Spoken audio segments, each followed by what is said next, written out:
brother used to tell me, come on, let's go. Mr.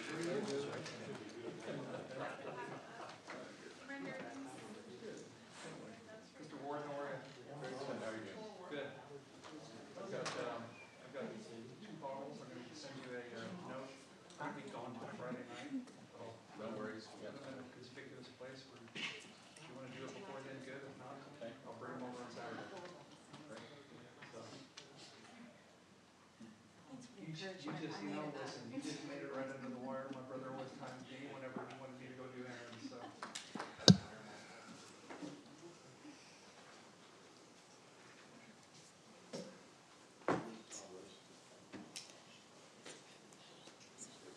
You've all ever been to Catholic church? This is like a real quiet period. Scott, we're just doing indication.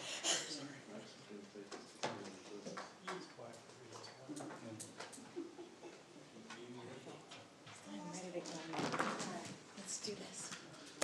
All right, good evening, everyone. We will call to order the regular Heath City Council Meeting, December 9th, 2025 at 6:30 p.m. If you would all rise for the invocation and the Pledge of Allegiance, please. Dear Lord, we come to you today. We're thankful, we're blessed. Lord, continue to guide our hands, guide our decisions, and bless our city. Be with us and let us celebrate what this season is all about, Lord. Be with those that are less fortunate, Lord. Let us go above and beyond for others, and let's show grace and mercy when we can. Lord, we thank you, and Lord, we thank you for all the many blessings. In Jesus' name we pray. Amen. Amen. All right. I pledge allegiance to the flag of the United States of America and to the republic for which it stands, one nation, under God, indivisible, with liberty and justice for all. Honor the Texas flag. I pledge allegiance to thee, Texas, one state, under God, one and indivisible. God bless Texas. All right, very well. We will now move into agenda item number 2. This is our public comments section. Mr. Alexander. We have two people here to speak under public comment, Mr. Mayor.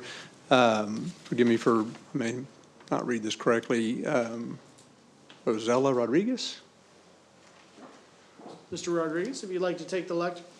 How y'all doing tonight? Good, thank you, sir. Here? Yes, sir. If you just state your name and your address, please, and then please begin. My name is Rogelio Rodriguez. My address is 1209 Valley Trail, Cove Ridge Edition. I don't know who represents me over there. Anybody? We all do. We all do. My complaint is the water. I have my bills here. Would y'all like to follow me along here, or y'all want me just to tell you? Feel free to just tell us. Okay. In 2017, we had to kind of semi-relocate. We're still here, but we're mostly over there. Kept paying for my water bill. Couldn't get them to separate the water from the sewage and the garbage. We didn't flush the toilet. Since then, nothing's been used except water to water my plants. I have pictures here. My plants are dying that I can't get water on them. I want to buy water, but I don't want to pay for the other service that I don't need for right now. From 2017 to 2021, the bills that I was receiving, like $126.97, I didn't use a drop of water. 94 of it was for sewage and trash. Didn't even use any water. And of course, you have a set rate for it, and you have it, by some ordinance, have it all together. Couldn't get it separated. Talked to them more than once, begged, everything else. I can't afford to pay that much to water my plants. Okay, now you want me to keep my plants looking good for property value and all that other stuff. But I can't do that if I can't get water. I have pictures here of me putting of dead plants, 1, 2, filling up containers in the back of my truck, driving over here to give them a drink of water when it's really hot, because I can't get the water. I can't afford to pay. Okay, from those years, 2017 to 2021, I paid $5,640 for water. never closed it. After that, I started shutting it down, asking them to open it, back and forth, trying to get water. During that time, because I used a lot of water to water my plants, the sewer was really high because I didn't have the 3 months, December, January, February. They were charging me sewage on the summer months. I've had to get water from my neighbor. I don't think I should have to do all of this. Anyways, my request to y'all is hopefully y'all aren't giving me a deaf ear. The water in my situation needed to be separated from the sewer. I think it's really easy, instead of putting it all together, he's got a septic system that he's not using trash. It's a simple code on the computer, I think. Anyways, my request is for y'all to look at that. I would love to get that money back that I've been giving away to the city. And that was until 2021. Since then, like I said, I've been getting the water turned on, off, and then on, off when I can come and water. Y'all have I can only water on certain days. Called on a Friday morning, hey, can you open my water today? They told me, yes, we can. I'll go hand water this weekend. Get here that Saturday morning, no water. Called them Monday morning, hey, I need water. They opened it by the end of the day. My watering day is on Monday. I'm driving 60 miles to come water. I come on Tuesday to water, I get a citation, $500 citation. So no matter which way I look, it's costing me, and I'm losing my plants. I've already lost several $1,000s worth of plants. Hopefully it's not falling on deaf ears. Anyways, that's, talked to Tara. She said if y'all wanted records of all this, I've been working on these for hours, thinking y'all might want to follow me along. If not, that's fine. For y'all to look and see, if every year, every one of those years, I need water. July, August, September. July, August, September. The rest of the time, it's shut down. Anyways, that's my complaint. Okay.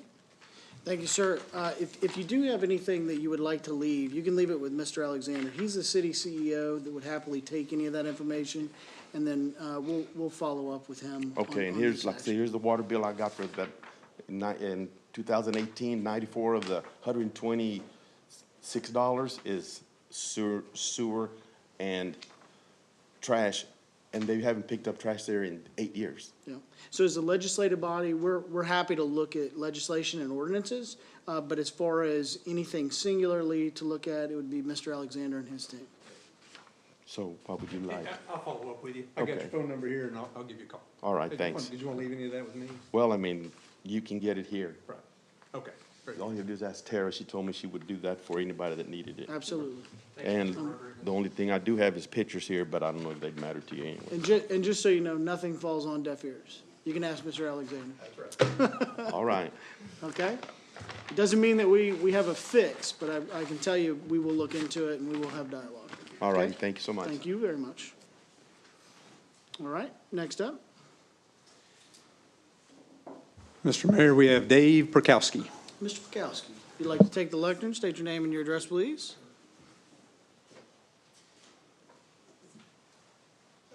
I'm sorry, is that for the public hearing? Is that for the public hearing? This is for the zoning? Oh, for the zoning I case? guess, it doesn't say that here, Mr. Okay. Mayor, but I guess that'll wait till that time. We do have a public hearing for the zoning case, so if you'd like to wait for that. Okay, very well, we'll do that. All right, if there are no further public comments, then we will move into agenda item number 3. This is our city manager comments and council comments. Mr. Alexander? Mr. Mayor, I don't have any comments this evening. Very well, the floor is open for any council members that may have something that they would like to say. None at this time?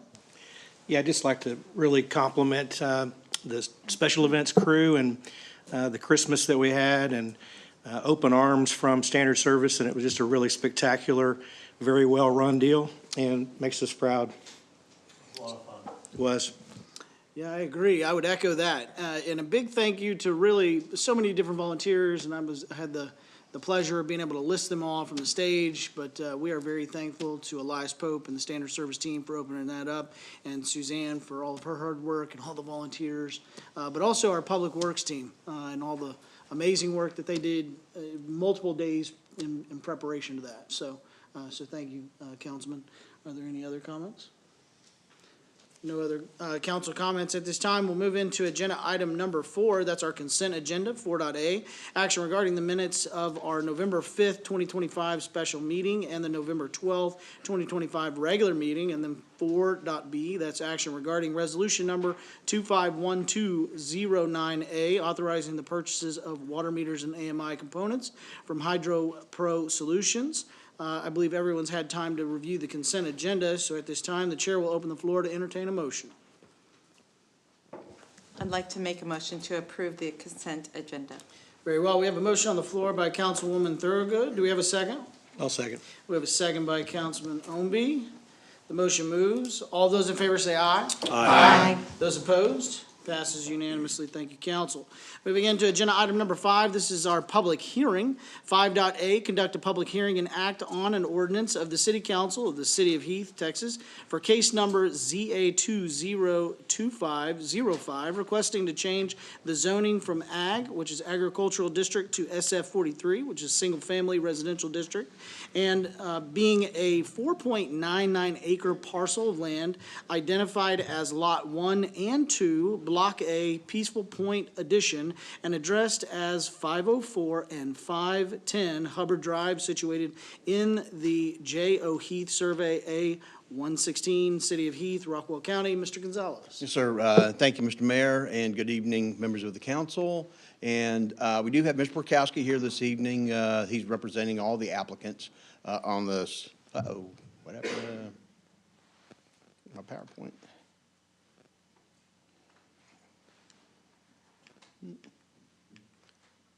Yep. So we'll go without a PowerPoint at this point. So Mr. Borkowski is representing the, okay. Let's go.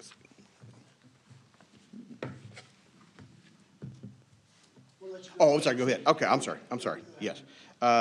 So the property, as you see in your packet, it is 2 properties. I wanted to point that out because I think on the exhibits, how that looks, we're covering up as 1 property. And what that looks like is because it's a zoning request for 2 properties, this was 1 individual property was subdivided early this year in order to bring this forward as a request. The zoning for this currently is agricultural zone property. And in order to develop a property or to build a single-family home on an ag zone property, it requires a minimum of 10 acres. And so this property being 4.99 acres overall, and splitting it in 2 is what has been done on this with the subdivision. We have a 2.47 acre parcel for each of those particular items. And so with that being said, we refer to the future land use plan to take a look to see how is that zoning, the request related to the future land use plan. And when we take a look at that, it is, and we wish I had a copy of this up here, but that particular area is has a representative area. Here we go. This will be so much easier here. And here, let me just go from here. There we go. Let's see here. Let me finish that.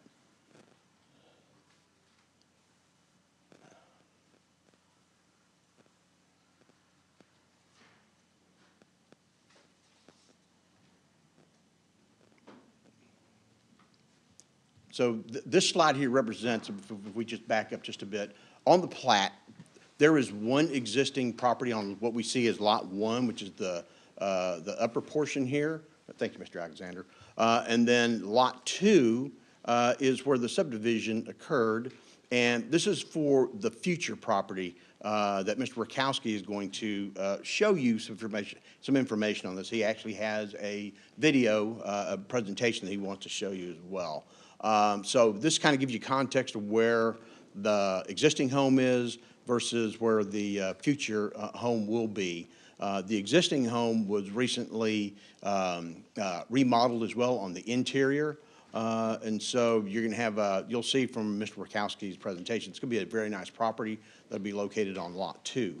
And once again, as I was indicating, on your ag zone property, it does require 10 acres in order to construct a single-family home. So that's the purpose of the rezone, once again, is to change that to a single-family 43 zoning district because it's not quite 3 acres. So it's going to be less than that. So SF 43 would fit what the current zoning is for this area. And when we take a look at this from a future land use standpoint, the future land use map, as you can see here in the table down below, the yellow represented here in the future land use map for this area shows to be medium density residential. That's the designation, meaning that it's a minimum, requires a minimum of 1 acre in order to meet the 1 acre lot for a medium density residential in order to construct the home. So with this being said, the 1 acre obviously would be the SF 43, as we see here, based off of the comprehensive plan. Now, of course, with that, when we take a look at this, we have to send out notice to all property owners within 500 feet. That way they can take a look and review this for themselves to see if this is something they would like to see in their neighborhood. We did send out notice to the Dallas Morning News. We sent out a total of 43 notices. It says, we actually sent 43 notices. I don't know why this says 26 up there. Sorry about that. 2 notices did come back in favor of, and 3 notices are opposed to the applicant's request. Those are in your packet as well, and why they cite the differences for that under the opposition. Once again, when staff reviewed this, we took a look at the medium density as we just looked at and walked through, and how that looked for the entire area. And based on that, staff takes a look at that and sees that it meets the SF 43 zoning district requirements for a single-family home. But one thing also that you have to look at as well is the comp plan and what the recommendation 10 states within the implementation strategy for the comp plan. Essentially, it says use the land use strategy with text and map as a guide to determine whether the requested zoning is appropriate and consistent. And so it also lists several questions within there. There's about 8 questions in there. Of course, the number one, is it going to provide something unique, along with some additional questions that are in your packet as well. With the primary one is the development in line with, and does it further enhance Heath's low density distinctiveness and as a rural community? So these are guidelines, these are questions for you to be able to take a look at when you review the request to see if this is the appropriate and consistent zoning for this particular property. Staff does consider this to be appropriate and consistent with the SF 43 zoning, and so staff does support the applicant's request. Also, the Planning and Zoning Commission held a public hearing last week as well on December 2nd, and they're forwarding a recommendation of approval as well by unanimous vote of all members present. And but however, with this being a zoning request, it does require discretionary approval or decision from the City Council to change from ag to SF 43. With that, once again, I'm available for any questions that you may have, and Mr. Perkowski does have a slide presentation he'd like to show you and what that property will look like that they plan on doing. All right, very good. Mr. Perkowski, if you'd like to take the lectern at this time, and then council will go back and we'll ask questions of staff and the applicant. Thank you, sir. Thank you.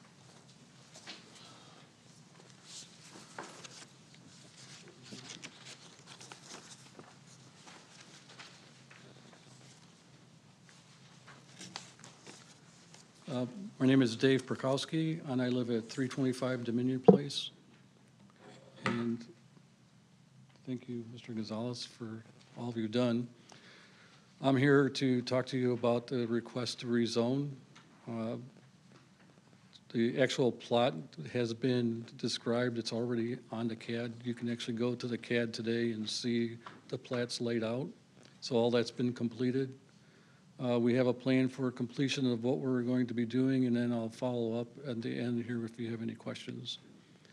So as David had mentioned, moving from ag to SF43, there are actually two sets of owners, two families, and this will make a lot more sense once you start seeing how the actual property is laid out. So I'm representing Beth Williamson and Dustin. They happen to be my next door neighbor. And then I'm representing also my wife. This picture here shows the plot that's owned by, or proposed to be owned by Beth and Dustin. This is the plot that has a current house on it. In the cyan color there, that's where they live. So their proposed usage of that property, when we originally looked at it, we always wanted to buy that property because it's right behind our houses.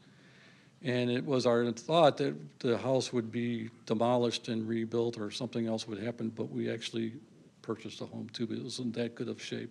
And as David had mentioned, it has been completely remodeled inside and out. And we can talk about that more later. The second property is the property that my wife and I own or propose to move forward here with SF43. We live in the cyan color there right behind, and the intent of that property is to build a house. And the house is going to be built by my son, and I'll show you pictures of that. This was the house this is the current house that's there at 504 Hubbard. That was originally 10 acres in total, and it was ag. And then it was sold, broken off into two 5-acre lots, actually one 5-acre, one 4.99 acre, and we purchased a 4.99 acre. This is what it looks like now in the external, and when you look out the balcony, that's not a made-up folder or picture. You actually see downtown Dallas, and it's the most beautiful spot, second-story balcony. You couldn't ask for a better view. You see the lake, see downtown Dallas, all the Christmas lights, everything. So new flooring has been, new air conditioning, new garage door, interior, exterior painting and lighting, rebuilt second story with the porch view as you see, and the kitchen and bathrooms have all been fully remodeled. We really believe this is now, just that house alone is a $1 million property easily. This is 510 Hubbard, which is the property that my wife and I purchased. As you can see in the top picture, it was overgrown, and the first thing that we did was we actually had a landscaper, Matt Wilcox, if anybody knows him, came and literally fixed every one of those trees. We have 70 trees, and they were all saved except for a couple that did break down. But that's our intent, is to leave those trees just the way you see them there. And that's a picture from my backyard. So our son is in the military. He's actually in Guam. He's the XO in Guam. He's a lieutenant commander, special operations intelligence officer, and this is his dream. Him and his wife, this is his dream, to build behind us. We love where we live, and we really wanted that property behind us because it's just beautiful. And he's always wanted, this is his dream come true. So what I did is I took that rendering and I placed it on the property. So that's what the house would look like. Backyard. And so our future improvements, there is the electrical panel. Because of the way that plot was created, there was the electric panel is actually in the middle of the field because they were actually thinking of breaking that land up. If you look at the original surveys, the land was going to be broken up into 3 different sections. We do realize that we'll need a fire hydrant out there between the 2 properties. And we are getting bids. In fact, I have another bid coming tomorrow at 2 o'clock for a new gate. So we're gonna put a really pretty fencing in the front, so when you're driving by on Hubbard, we want it to look really, really good. So that's our, that's our plan. And so we're looking for approval to move forward. It's as simple as that. All right, very good. At this time, council, do you have any questions for the applicant? I've got one on the entry of the road. Will that be an easement or is that part of the property total acreage? There's a current driveway today. Right, that driveway, is that an easement? Will that always be an easement? or Yes. It is a dedicated easement? Oh, yeah, It's yeah, not part for of the total acreage then? No, I'm sorry, I don't understand. It is part of the acreage, it is. Okay, but is it part of the 2 point? Yeah, so on the first picture, go back, I can explain that to you with this. On that view right there, so you see that narrow strip there? Correct. That actually is where the driveway's at. Right, And that's 1.5 acres, that's that one strip up to where you see the end of the arrow. That's the point, sort of peaceful point. And so that section is 1 acre and 1.5 acre driveway. And then the section that you see here next, the larger section, that's 1.25 acres, and then the rest of it's open land. okay. And if you're welcome to come out and look at it. It's a beautiful piece of property, nice and secluded, no noise. We love it. Okay. Council, any other questions for the applicant? Councilman Omby? Yes, I noticed in the plat that drive, that strip of, it's split equally between the two lots. Is that gonna be paved? Are you gonna share drive or what's your plan We'll there? do whatever the city recommends. Because it is fairly narrow. It is narrow. We'll do whatever we have to do. The main thing is to be able to build a house. Okay, we currently have an agreement. It's actually with, legal agreement with a lawyer. The property currently, because we were not settled on everything, because we started this in May, we actually have a legal agreement to share a driveway. So I can drive in the driveway and no issue there. Right, yeah, that dirt road is pretty narrow. I don't know how much land is on either side. Do you know how physically, how? It's 30 feet? Oh, yeah. Okay, Yeah.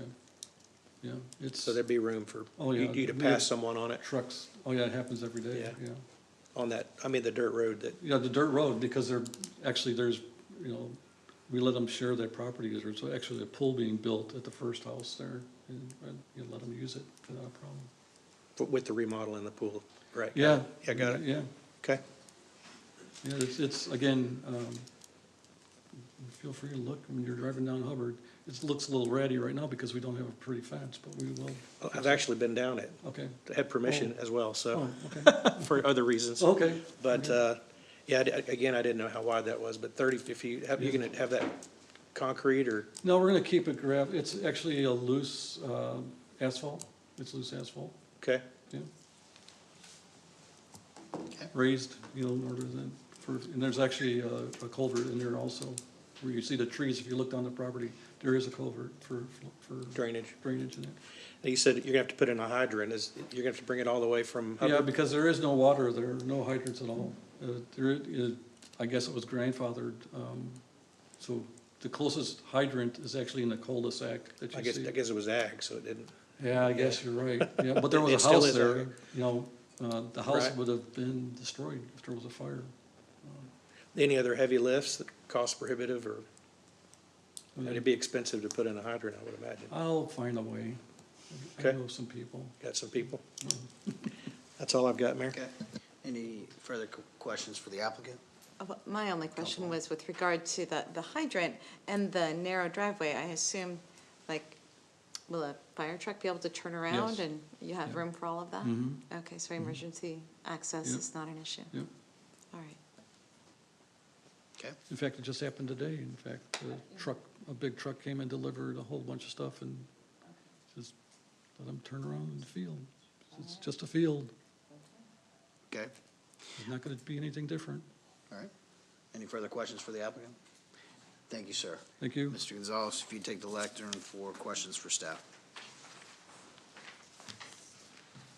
Council, at this time, the floor is open for any questions for staff. Councilwoman Horn? I have one. Can you pull up the location map? The one that's, the bird's eye view looking down?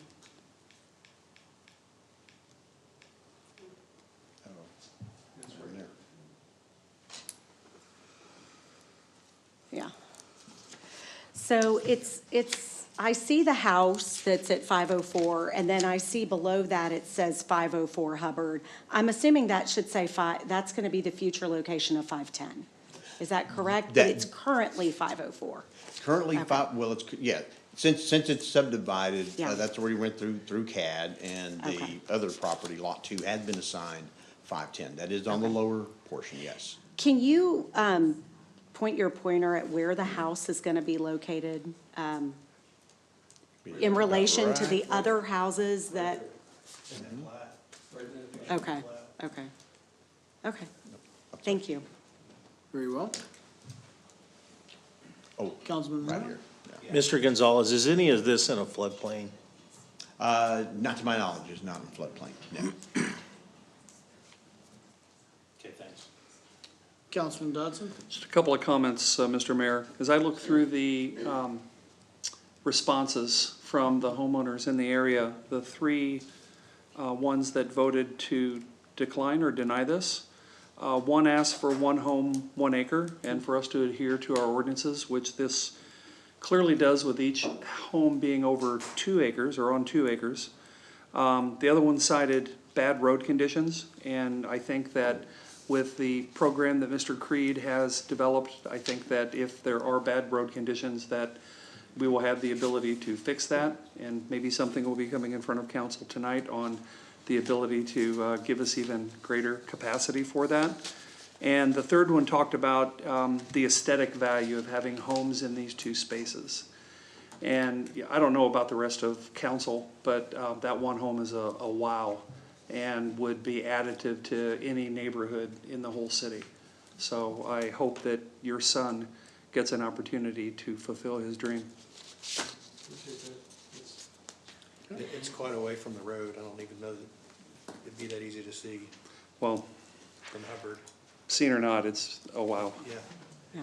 Okay, Thanks, Mr. Mayor. very And good. Councilwoman Horn? That's kind of what I was thinking. I mean, I think it's very important that we look and see what, our constituents are asking of us, and we have some that are opposed. The one that was upset about having houses in the backyard is on the opposite side of the street. And so that also, makes me feel like this is gonna be basically in your backyard where you live. And so, I too hope that we can, make this happen. Very well. Any other questions? I too shared the same concerns, and I think you would respect that as far as when we're trying to evaluate these types of zoning changes. Obviously, we want to adhere to the comprehensive plan. We want to adhere to our ordinances, SF 43, SF 3.0, and ag. And I too was kind of looking at, okay, in opposition, and again, I don't want to be redundant, but I will be, is that the individuals speaking about the roadway conditions, they're not actually speaking to the roadway conditions in which is your driveway. They're referencing Hubbard Drive, in which is about to be completed over this next year, and that will be a new road. The other unique, as I walked into this evening, is I thought I could totally see that being somebody's concern if that's their backyard that's gonna face that. And then now you've told me that the individual that bought the house that was originally there, which I always thought was a little bit unique, that they own that. And then you're gonna own the other one that's gonna also back up to that. So I would assume that you're probably looking forward to maybe even some house get-togethers and some grandbabies and some other things. Yeah. Okay, all right. Their parents are moving in this year, so. So essentially, this is also a little bit of bringing some families together. I like it. Very good. Are there any other questions by the council for staff and/or for the applicant? Very well. Thank you, Mr. Gonzalez. If there are no further questions or discussions, we will now close this public hearing at 7:03. Did I open the public hearing? I haven't even opened it. He's the applicant, that's why. We will now open the public hearing at 7:03 instead of close it. Are there any residents for or against this applicant? If there are none for or against, we will now close this public hearing at 7:03. Thank you. At this time, the chair will open the floor to entertain a motion. Mr. Mayor, I'd like to make a motion for the approval of case number ZA 2025-05, requesting the change of zoning from Ag to SF 43 Single Family Residential District. Okay, very well. We have a motion on the floor to change from ag zoning to SF 43, which is one home on 1 acre. Do we have a second? I'll second. We have a second by Councilman Homby. Do we have, so the motion moves. All those in favor say aye. Aye. All right, passes unanimously. Thanks for bearing with me on that one. Here we go. Moving into agenda item number 6. These are items for individual consideration. 6.A, this is a discussion and action regarding Hill and Wilkinson change order number 3, amending the contract by adding $101,438.48, and change order number 4, amending the contract time to support the Town Center Park project. Mr. Creed. Thank you, Mayor and Council. As y'all might recall, I think we brought this item to y'all in October, and it was continued from there, and we didn't bring it back in November, but here we have it back in December, and we repackaged it a little bit better in this one. So we have change orders number 3 and 4, is what we call them. They would contain those PCOs, the 19 and 20 that I gave you originally, and then we have the time allotment in change order number 4, not a monetary one. Change order number 3 is in the contract amount of $101,438.48, and that would bring it from $12,788,690.16 to $12,890,128.64. It consists of 2 potential change orders inside of it, what we created number 3 out of. One of them was the $48,887.90 for services to relocate the 12-inch water line that was located in conflict with our pond out here in the corner of where the showpiece pond is now. Where you see that masonry wall going up, you can really start to see that being cladded out there. That footing for that was in conflict with a 12-inch water line that had been relocated at some point. The best I can tell is something to do with a TxDOT relocation to move the original 12-inch line and put it directly in conflict with what would later be our pond wall.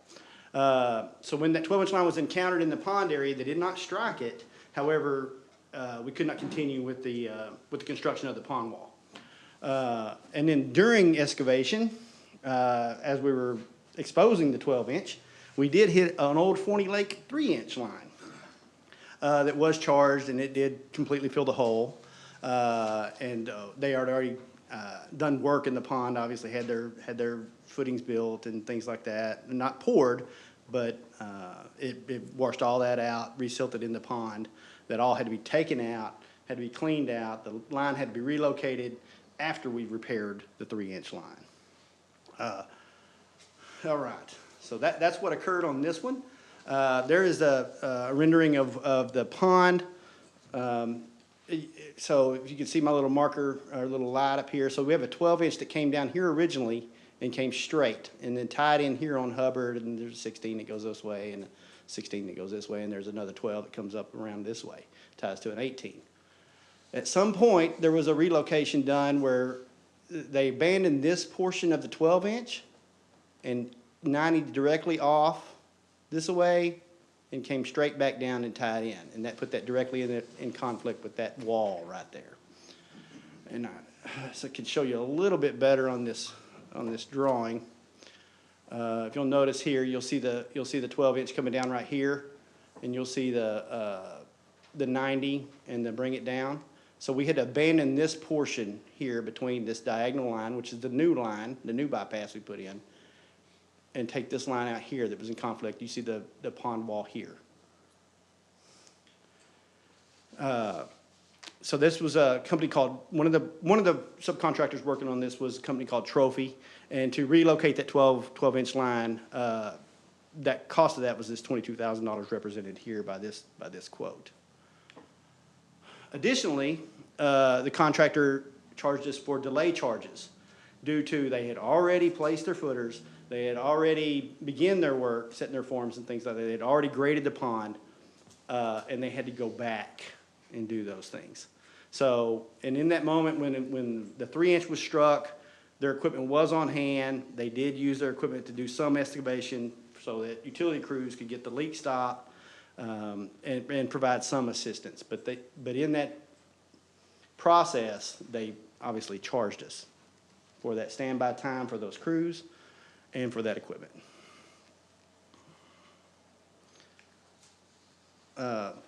This was the potential change order that we were given. You saw in the first meeting. It was labeled potential change order number 19. It had some background on there that I thought was important for you guys to be able to see again. But this encompasses the entire amount, the $48,000. It included the delay charges, the work to actually relocate the line. The other portion of this change order for this one was electrical primary work. This work is for the primary transformer for the park, and so we ended up moving the primary lines from what was near the road over here next to where the water tower comes down. We moved those lines over to more where the entrance is, where the construction trailer is, right next to Festival Street or the entrance parking lot. And we had to lay new conduits for that, and this is that amount for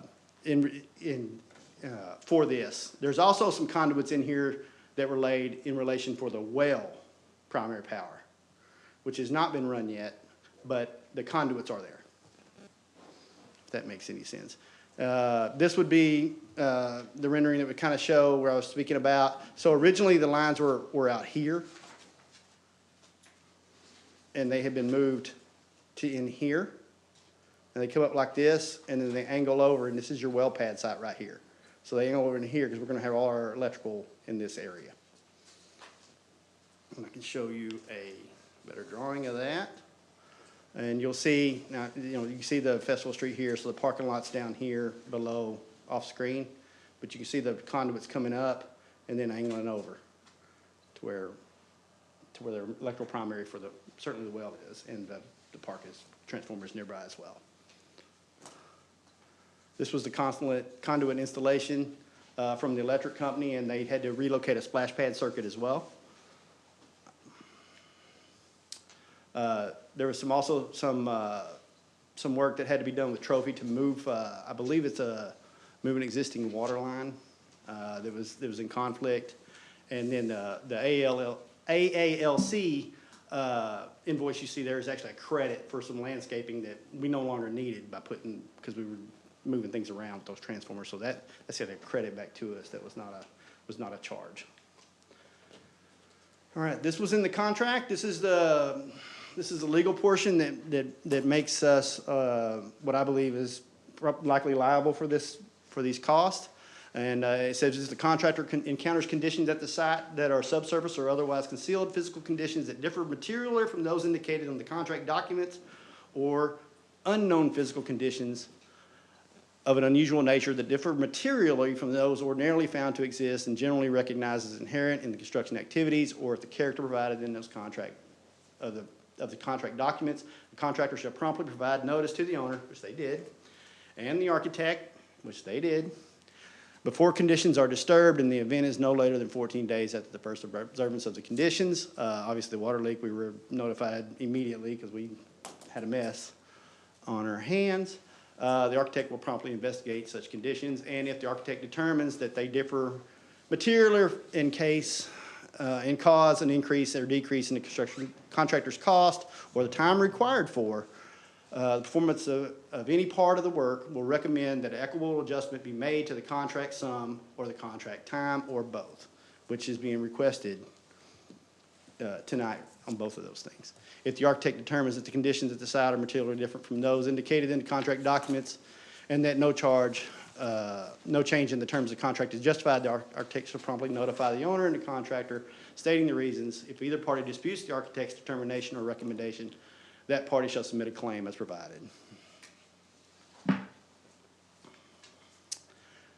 Any questions on that one before I proceed? Let me just back up a little bit and say that we have we have some help here from Hill and Wilkinson. We have Max Scott, who's Executive VP for Hill and Wilkinson.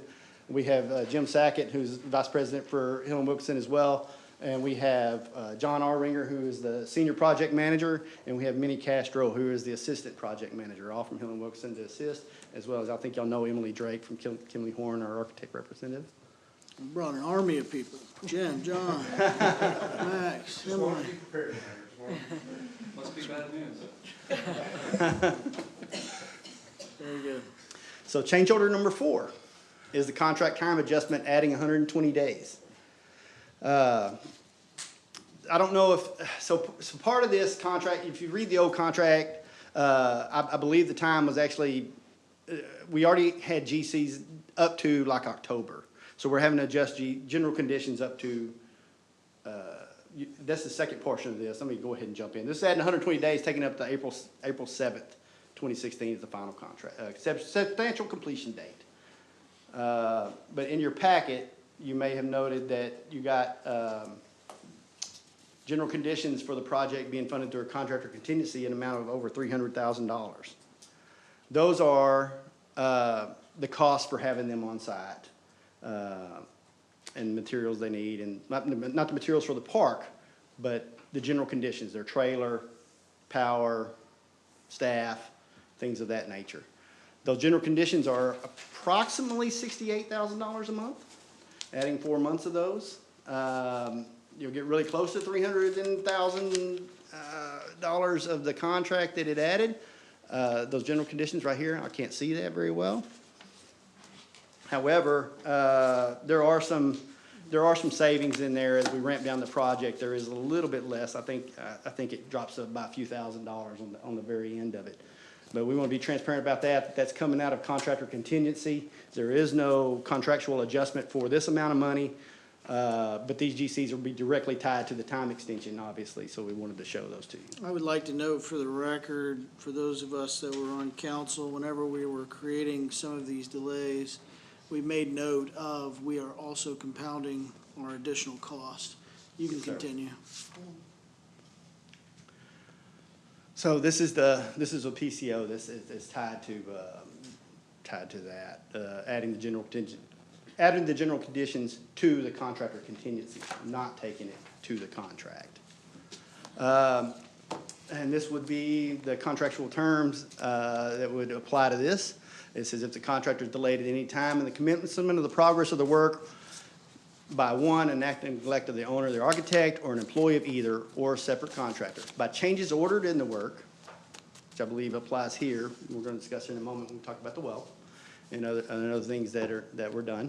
By labor disputes, fire, unusual delay in deliveries, unavoidable casualties, adverse weather, there's some of that, and documented in accordance with the 15.1.62, and we have a weather delay log, or any other causes beyond the contractor's control, by delay authorized by the owner, pending mediation or binding dispute resolution, or by other causes that the contractor assert and the architect determines justified delay. Then the contract time shall be extended for such a reasonable time as the architect may determine. This is also, this speaks to the weather, the 2.5 days that is allotted in the contract that you see has already been added and pulled out, so there's additional days beyond the 2.5 days. And it says the contractor has included an allowance in the contract time of 2.5 working days per month, non-accumulating for adverse weather days delays. In other words, 2.5 days per month, but you can't add them up. So if you use them in that month, great, but they don't accumulate. You can't add them. But I think we've used them just about every time. I didn't see a rain delay log in the packet. I may not have provided that in the packet. I can get that for you, and I do have it here, I believe. I hope I do. Unused days do not carry over to subsequent months for delays in excess of this allowance. In any month, the contract time and the guaranteed maximum price will be adjusted by change order. And that's what we have here. Each day or delay is on a day-to-day basis, prorated per general conditions, requirement cost to the contractor at a daily rate of $3,162 per day. Delay costs properly payable to the subcontractors, and the contractor's fee are allowable markups for changes in section 5.12. Delay days will only be granted for scheduled work days for items that affect the critical path of the work. Delays and adjustments by change order will be reconciled and issued and executed on a monthly basis. This is a delay log, and there's no way I'm gonna read that from here.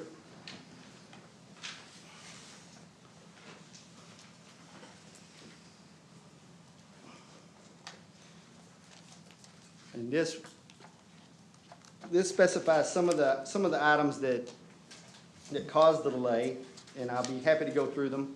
The Dry Creek detention point area had a conflict with the existing 18-inch water line.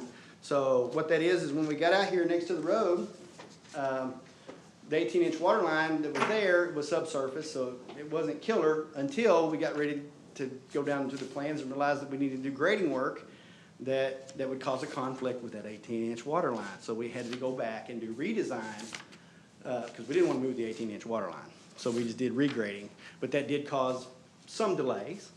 We had to go back to design, have that happen, bring that back, and push it in. We've got the Dry Creek detention area with the Encore lines in conflict with the new grading. So when we talked about those Encore lines, I said we moved closer to more where Festival Street is in the park. Well, the existing lines were also shallow and in conflict with our grading plan. And we did not intend originally on moving those lines.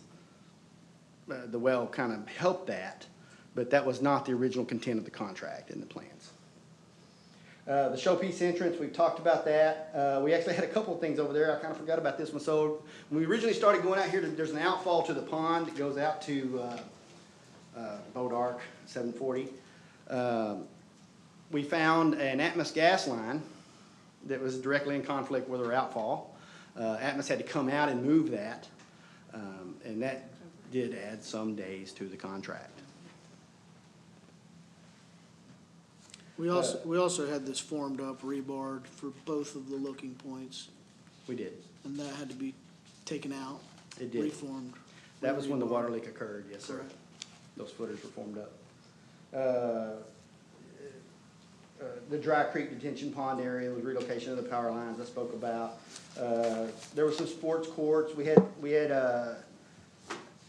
you know, and I don't know if I can speak as well as I should on this one. I think there was a redesign on the size of it. Is that correct?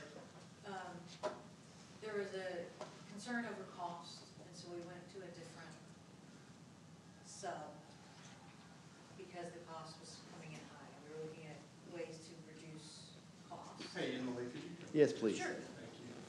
Thank you. Speak to that one. The initial sub, and y'all probably know those numbers better than I do, for the pickleball structure was part of the initial quote. But as we were getting to this point in the process, we were looking at, okay, this seems high. How can we reduce the cost? And so thanks to Brian and some other folks knowing a contractor that's been used with various cities across North Texas, we found someone that could do it for far cheaper, but that meant we had to go back and redesign it so that it could fit into that budget a little bit better. So that was part of the delay, coordinating the structural, because we had to redesign the structural to make sure that all worked. So that was part of that delay piece for the pickleball structure. Okay. Ultimately saving cost in the end, but it took some time out of the schedule to get there. Right, so when you see this too, it says 281 days. A lot of these days are concurrent, right? So we sit up here and we speak about the pickleball court readjustment, it may have happened at the same time as a Dry Creek adjustment. So those delays are, it's not sequential where you're saying, okay, 5 days here, 8 days here. They're not building on each other necessarily, but there may be some overlap in some of those. Thank you. And then we see the showpiece entrance pond, the Atmos gas line in the showpiece entrance pond I spoke about, the existing 3-inch water line strike, and then the pond wall footing remediation, all listed as separate items in here. the last three items there, I think you got soccer field C. Anything that has to do with soccer field C is the well laydown yard. So that is still currently in delay. No work can happen there until we're finished drilling and we pull them from that work site. So that is listed as a delay. Soccer field C, splash pad, sidewalks by the dry pond, same thing. And then I says that twice. So, and then what Emily was referring to was the sports court shade structure install. Is there are some concurrent delays with that as well. We went with our own vendor on that, rather than Hill and Wilkinson's vendor. But it was a third of the price, so Okay. it was a big deal. All right. Is that any? It's clear. We can bring them up or whatever. Okay, this was the, for time purposes, I put this in here too. So this is the conflict with the water line in the pond area. Again, you can see where the footer is. You can see where the conflict occurred. This is on the conflict map, and it kind of shows some dates there to kind of give you some reference on how that affected the days of what we were able to do. Working 7/21 through 7/29. And then pond wall remediation was 8/4 through 8/19. The conflict with the primary power line conflict, and forgive me, I can't read that one quite as well, but I have it. And we show timeframes of 1/20/25 to 2/11/25, getting that resolved. And then there was some encore easement confirmation that took a few days, 4/7 through 4/11. And the encore lines relocation from the start to finish was 3/18 through 6/3. Impacts from well operations. We know the drilling rig's out there right now. You can see it lit up. But they started on that. Originally was set to do it in March of 2025. We ended up having to rebid that and put that together actually in November of 2025. So the original well laydown area was removed 5/13, and they don't expect to get it back tentatively, hopefully, in January 25th, if everything goes really, really good and we're on track, which we are. So good news on that. So in summary, Hill and Wilkes is presenting these delays and costs related to conditions deemed beyond their control. The contract supports the request for compensation, and the architect has accepted and signed these revisions. All right, very good. Thank you, Mr. Creed. So what you're saying is we're not going to be able to do this in 422 calendar days? I have one question, Mr. Creed. I'm sure it's a typo, but on page 53, Okay. the change order for the 101,000, it says a new substantial completion date would be December 9th, which is today. Obviously, it's not going to be done today. Is that just a typo? No, that's the original, so you're talking about the first change order number 3? No, the one on page 53 that shows the $101,000, which is the ask tonight, I think it's just a typo. I think it's supposed to say April 7th. To clarify, change order 3 does not have contractual days associated. It is simply the cost for the pond and the electrical. Okay. Change order 4 is So we'll need you, if you can take the lectern. Yeah, forgive me, I don't have your packet, Mr. Mormon. That's okay. 53 was, I see you're actually on the change order. Yeah, Job. change order, 712. change order number 50 does show the April 7th date, but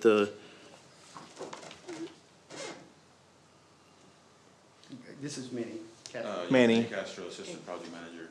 So speaking to this, change order 3 is simply for the costs associated with the pond relocation, remediation, and the electrical lines, and that credit for the landscaping. Only costs, no days associated. The December 9th of statute completion is still shown there. Change order 4 is only for time, and the cost associated with that is within the contract value with our contingencies. Okay. So that's where the time extension is associated, not change order 3. okay, thank you. Very well. Thank you, sir.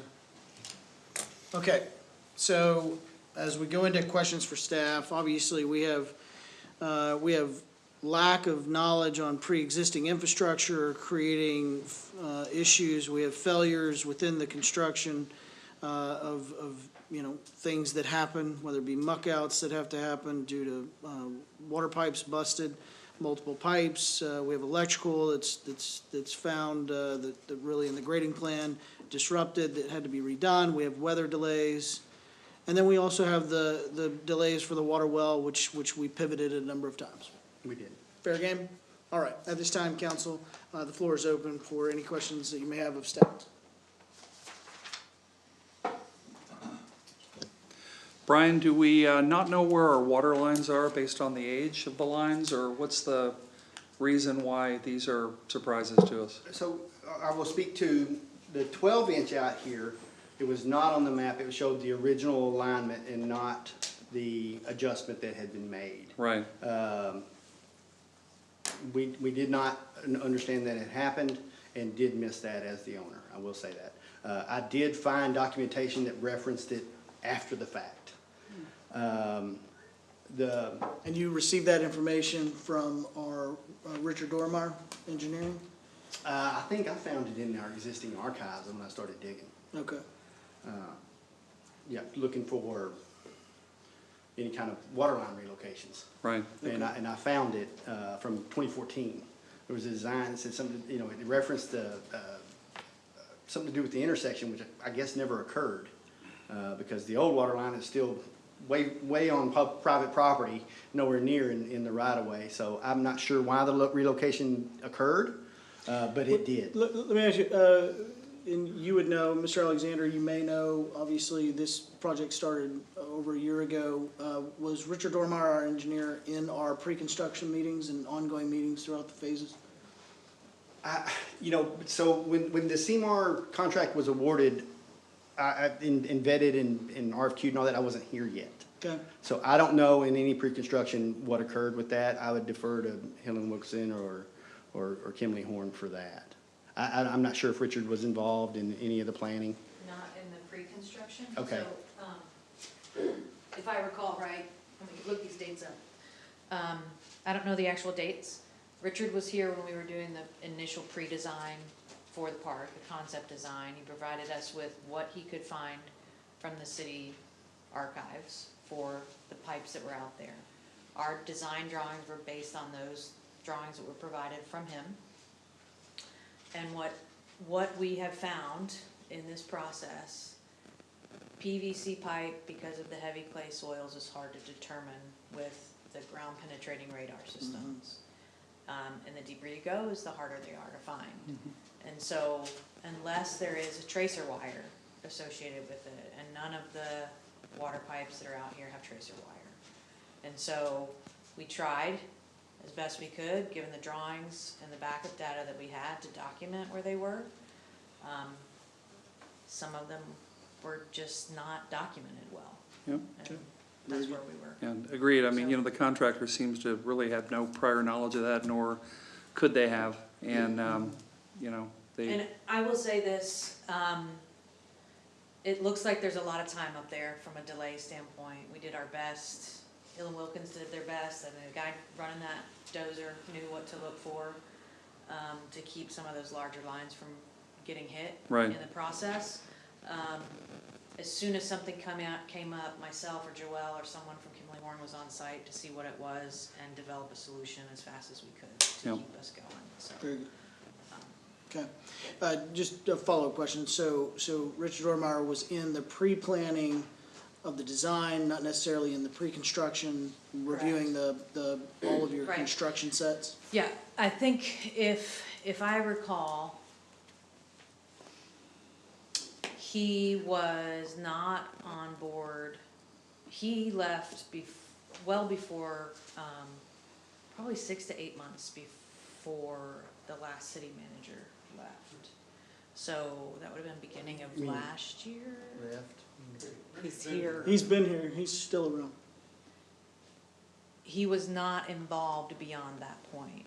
Okay. So he reviewed our initial drawings, but had not, as far as I know, didn't have additional input. Okay, Yeah. thank you, appreciate it. Mayor, if I may? Yes, please. Just related to your question, on the 12-inch, except for the relocation that had been done with the 90-degree on the 12-inch, that was on the plans, showing it down through there, obviously the relocation was the issue. The 3-inch that was struck Was not on any. is not on any plans. And the gas line?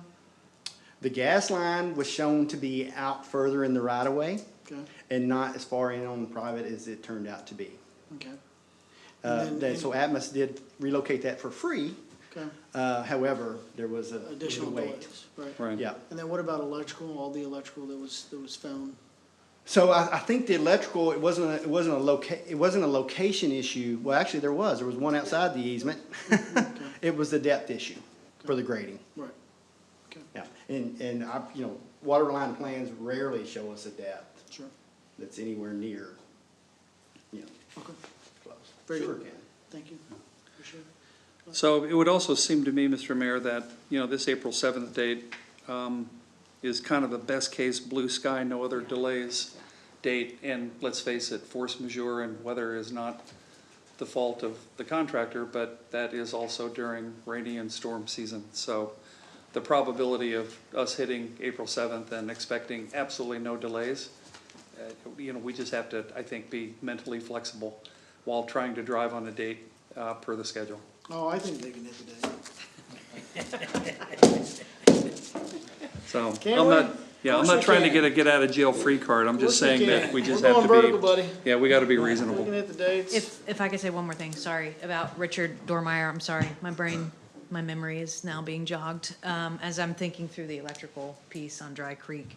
He was very much involved in the flood studies that we were doing for that piece of the project. Okay. And part of the issue with those electrical lines was the grading that we had done was to be able to widen that area to accommodate reducing the storm flows going south and off of the property. So, yes, Richard was involved in much of the design. I was just, sorry, not connecting the two, but I just wanted to make sure that Sure. y'all knew that I wasn't saying Richard was not involved. But that's also the reason why the electrical lines had to be dropped, was because we had to scrape that in that zone in order to widen the area for the flooding. Okay, Yep. very good, thank you. Having a city engineer being involved in such a large capital project, I think is important for us to take note of. And Mr. Alexander, I think that I would definitely do a full review on what the series of events are. That's the point of having a city engineer. All right, very well. Are there other questions? Councilwoman Thurgood? Yeah, so I object a little. I hope I'm a little more optimistic. After reviewing and seeing the park for myself, I was able to take a tour today to see the on-the-ground progress that has been made and actually see those lines, the old lines that were, scarcely buried 2 inches deep in the earth, which is not at all acceptable, and how it's all been done correctly and all the improvements that have been made. So I am optimistic in seeing what has been done and understanding the unfortunate mishaps that happened were not really foreseeable, and therefore, although delays and more money is always a sad day, I also have the utmost optimism that everything looks really good for the Easter Bunny to be greeted at the new city park in April. So, but I guess that follows up with the last question I have, Brian. I think you have definitely shown you've been in the trenches with this project, and you have a breadth of knowledge, and you went through a lot of the details and how everything happened the way it did. But how are you feeling? Are you more on the Scott side, or are you more on the Michelle side of it's going to be? Well, that's a. Brian, I don't know that, Stay I don't know down. that anybody wants to really throw some speculation. Stay down. Well, what is there? What do you see coming down the pike? I think Hill and Wilkinson is going to work tremendously hard to make sure we have some sort of opening by April. There you go. Very good. All right, All right. very good. Any other questions, Councilman? One quick question. Councilman Hey, Myers? Brad. Was any of them lines Forney Lake Yes, the 20 old by- 3-inch was an Yeah, old so 20 you by- probably didn't have very good drawings of that. Ironically, we turned it off and have never turned it back on. There's Really? nobody on it. Huh.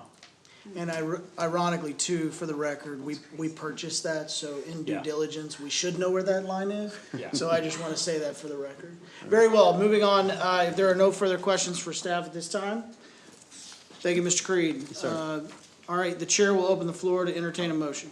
I'll make a motion, Mr. Mayor. We have a motion, yes, sir, go ahead. I move to accept change order number 3, amending the Hill and Wilkerson Town Center Park contract by adding $101,438.48, and change order number 4, amending the contract time for the project. Very well, we have a motion on the floor as stated, do we have a second? I'll second. We have a second that's fought over, I'm gonna give it to Councilwoman Horn, thank you. The motion moves, all those in favor say aye. Aye. Those opposed? Passes unanimously. Let's get that park done. Thank you. Okay, moving into agenda item 6.b, this is discussion and action to approve a quote through the TIPS, that's the Tips Purchasing Cooperative, to authorize boardwalk paving to make repairs on Terry Lane in support of the Terry Lane Road Rehabilitation Project. Mr. Creed. Thank you, Mr. Mayor and Council. As y'all know, this is for the panel replacement on Terry Lane. The council, originally, a little background, Rockwall County and its commissioners graciously approved us $2 million for the city of Heath to provide for right-of-way acquisitions, utility relocations, and the construction of roadway improvements within the city, is how the ILA phrases it. The city has elected to perform rehabilitation work on Terry Lane to improve those conditions. Subsequently, the city has commissioned a study to determine the best practices for repairing the street, which has been completed. And this proposal meets or exceeds the recommendations by that proposal. City staff has met twice with Commissioner Lichty and the county engineer, Erica Bridges, to discuss replacing concrete panels on Terry Lane as the method for rehabilitating the roadway. And if awarded, the contractor plans to mobilize in January. The city has contracted with Team Consultants to perform a pavement investigation of Terry Lane. The county formally agreed to the city of Heath contracting to conduct this study. We took it to Commissioner Court. Commissioner Lichty took care of that for us, and we're appreciative. The study has included soil borings along with pavement roadway and performance of a series of laboratory tests, analysis of the field and laboratory data, and recommendations for the pavement improvements.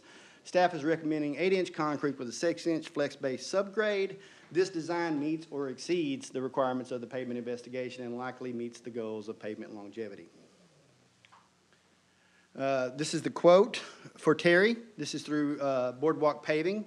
This is a TIPS quote, is for 87,396 square feet of 8-inch concrete finish, 96 linear feet of some curb. There's about 950 lane feet of curb on Terry. I don't know if y'all ever noticed, right near that bridge, it has a little curve and it goes back away. But there's some portions of that that's monolithic with the way they poured that. In other words, the panel and the curb are all poured together. So when we tear those out, the curb will come out as well, so that's why they've included that 96 foot, so we get our curb put back. It also includes 794 tons of flex base to go under that, and that is for subgrade. This is a very robust plan, and Terry Lane should be in really good shape if this is approved.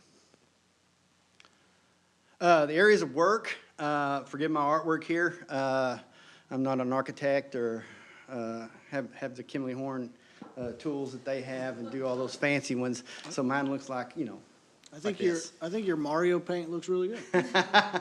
These are relatively the areas of work. Obviously, I couldn't mark every single panel and show it that way, but this is representative of the areas of work that you see in Terry. It's broken into 2 pieces there, and you know, yay me, I guess. I don't know what I did there. Terry Lane currently scores a 62 out of 100 on the city's pavement condition index score. Proposed repairs are anticipated to raise that valuation to acceptable levels of 85 plus.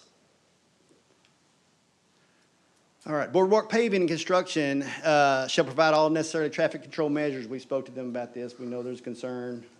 We got traffic on Terry. We got a park down there.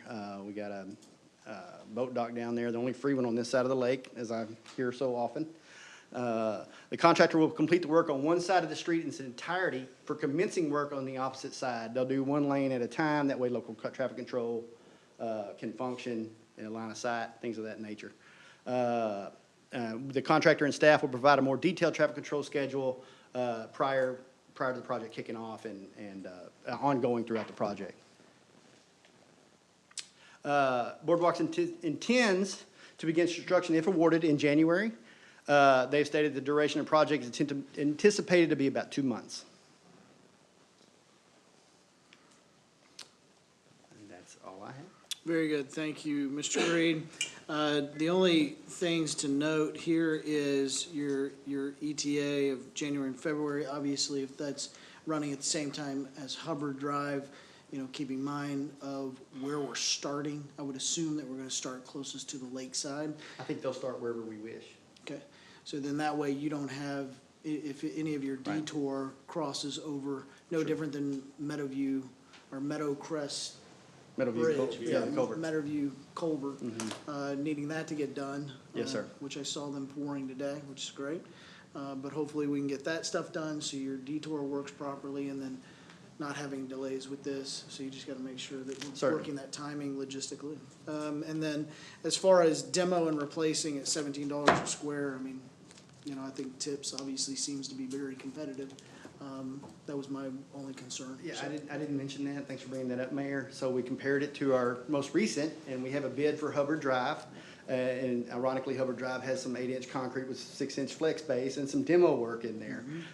So I was pulled that from the bid, and that bid came back at $17.71 per square foot. And this bid here this quote here is for $17.79. So extremely competitive. I don't think we could ask for. And two, this is getting it done in a compressed time frame Yes. because you're not having to go out to bid, and obviously that Correct. process takes an additional 2 months, et cetera. So, and I think that's what all our constituents want to see is this expedited. Yeah. Very well. At this time, the chair will open the floor to allow questions of staff. I just have one question.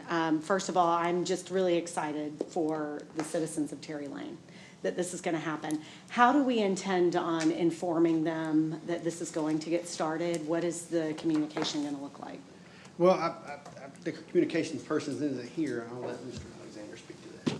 Thank you, council members. So we'll work with Suzanne to put together a communication strategy over the next couple of weeks to get that out to all the residents that not only live along Terry Lane, but also have to use Terry Lane to access and get in and out of their homes. And so we'll, much like Hubbard, we'll put together a communication plan to do that. Okay.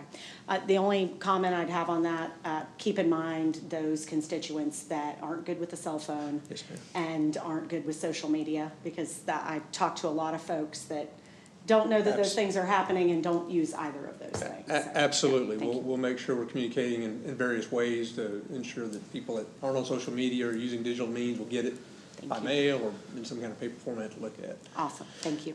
I would like to just mention, Brian didn't mention it, but just recall that this work is being done in January and February, and pouring concrete in the wintertime can be challenging. So we'll do all we can to make progress, but when temperatures aren't reaching a certain level, then we may not be able to pour on those days, right? So I think we all appreciate the expedited process. 2 months is really spectacular for this, and I think it'll be a nice showpiece road to go down to our showpiece park. And just note, Mr. Creed, if we drive by the town center park and see Hill and Wilkinson working, we sure hope to see Boardwalk working. You like that, Max? That was for you, bro. I'm trying to be fair and balanced with the way we approach this. I appreciate, Brian, just that you said we're not compromising on saving a buck, that this is a very competitive price. And, I mean, I love that it's expedited, but we're not made of money over here. We definitely don't want to compromise spending a whole bunch of money that wouldn't otherwise be necessary. But you're saying we're not making any compromises like that. Fantastic. Mr. Mayor, I have one other question. Brian, knowing that the county still needs to approve this, when is this scheduled to get in front of the Commissioner's Court? So I think that's a question that we need to coordinate with the county. Does it need to go back through their court or not? No, I don't think so.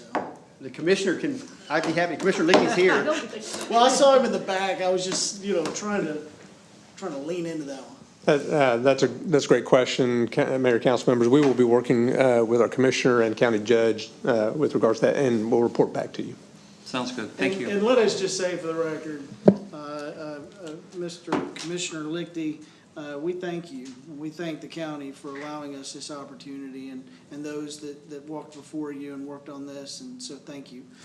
So we do appreciate this opportunity. And just so everybody, for everybody's knowledge, there's an item later in the agenda to give an update on CIP, and Mr. Creed is going to cover the trail piece of this project at that time. Yes, very well. Okay, I got one question, Brian. Councilman Meyer? On Meadowview, do we know when we think that'll be? I know they're getting real close down there. I looked at it the other day. But They are. There's been some discussion on that today, and I would like to get back to you on that. Okay. And my only concern is because with that, if that's blocked off. Granted. And then we block Terry off in the front, it's really going to create a problem. Well, I think it's a concern for when we do Hubbard one way as well. Correct. Yeah. Agreed. So. I will say it was looking good when they were pouring today. Yes. That was my positive insertion. Okay? All right, very good. Any further questions for staff? Nope. There's no. Thank you, Brian. Yeah, thank you, Mr. Creed. If there are no further questions at this time, the chair will open the floor to entertain a motion. I'll make a motion, Mr. Mayor. Motion? I move to approve the quote through TIPS Purchasing Cooperative to authorize boardwalk paving to make repairs on Terry Lane. Very well, we have a motion on the floor as stated. Do we have a second? I would like to second it. Second by Councilwoman Thorogood. It was a fight to the end. The motion moves. All those in favor say aye. Aye. Those opposed? Passes unanimously. Thank you, council. Moving into 6.c, discussion and action to approve two quotes through TIPS Purchasing Cooperative to authorize boardwalk paving to make street repairs to support the Heath Street Maintenance Program.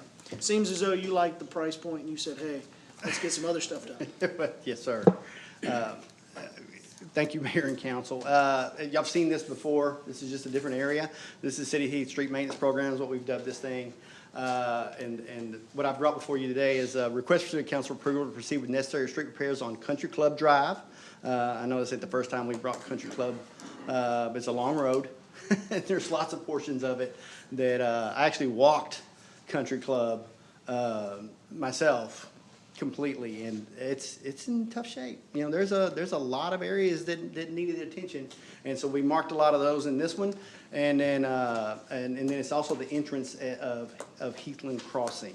I don't know if y'all seen that crack, especially on what we would call the outgoing lane, is fairly significant, and it's going to require quite a bit of work to address it. The proposed work addresses surface deterioration and safety concerns identified during routine inspections. I don't know how routine they are. I walked all of it. Repair funding is available from the unspent funds carried over to the fiscal year 2025 citywide street improvement program, and that's what we intend to use to do this. And here are those funds.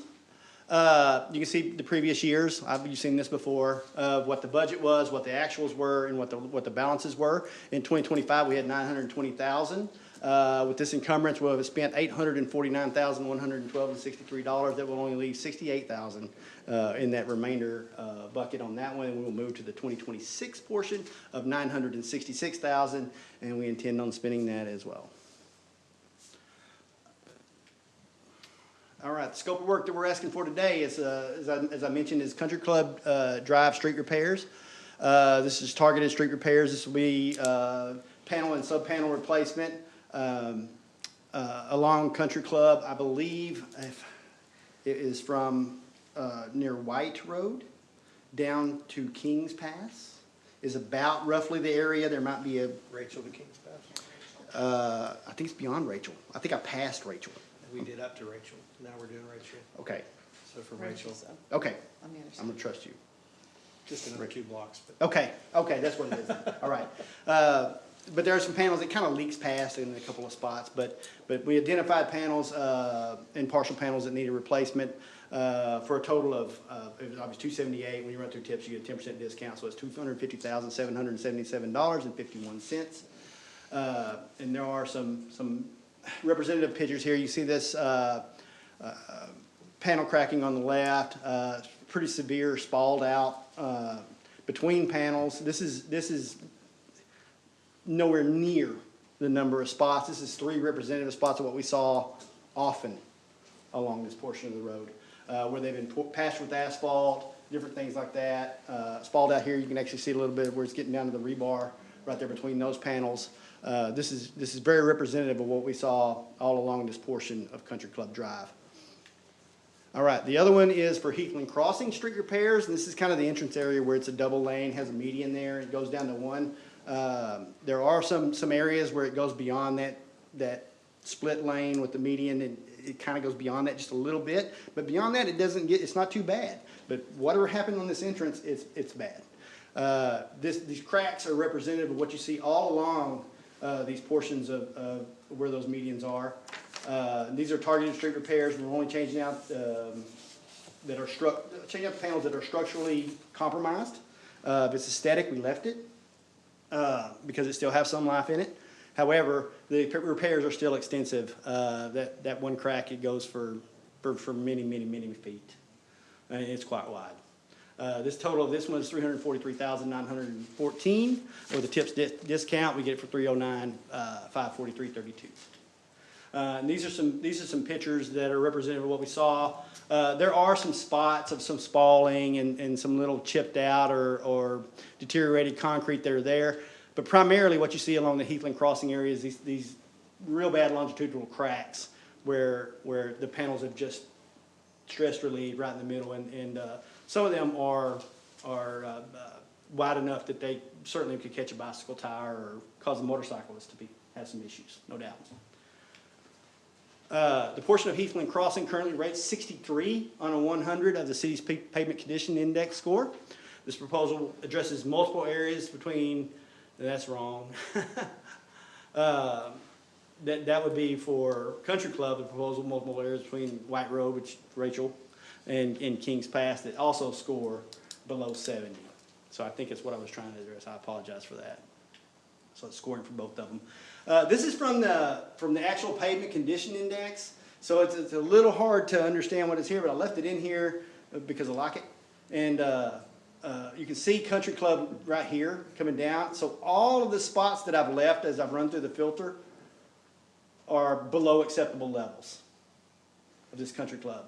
So where it's white, it doesn't mean it's in perfect condition, but it's above acceptable condition in those areas. And you can see this entrance to Heathland Crossing where I spoke about, especially this lane here on the north side.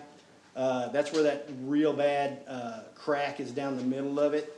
That it's just ate up a large portion of that entire area here. And actually, scope of work does come down into here to address some of these little spots down in here. But I did want to show you guys that to kind of give you an idea of these are failed spots according to our pavement condition index on these roads. So, it gives you an idea of what we're looking at rather than my little, what do we call it, Mario drawings, I think is what we called it.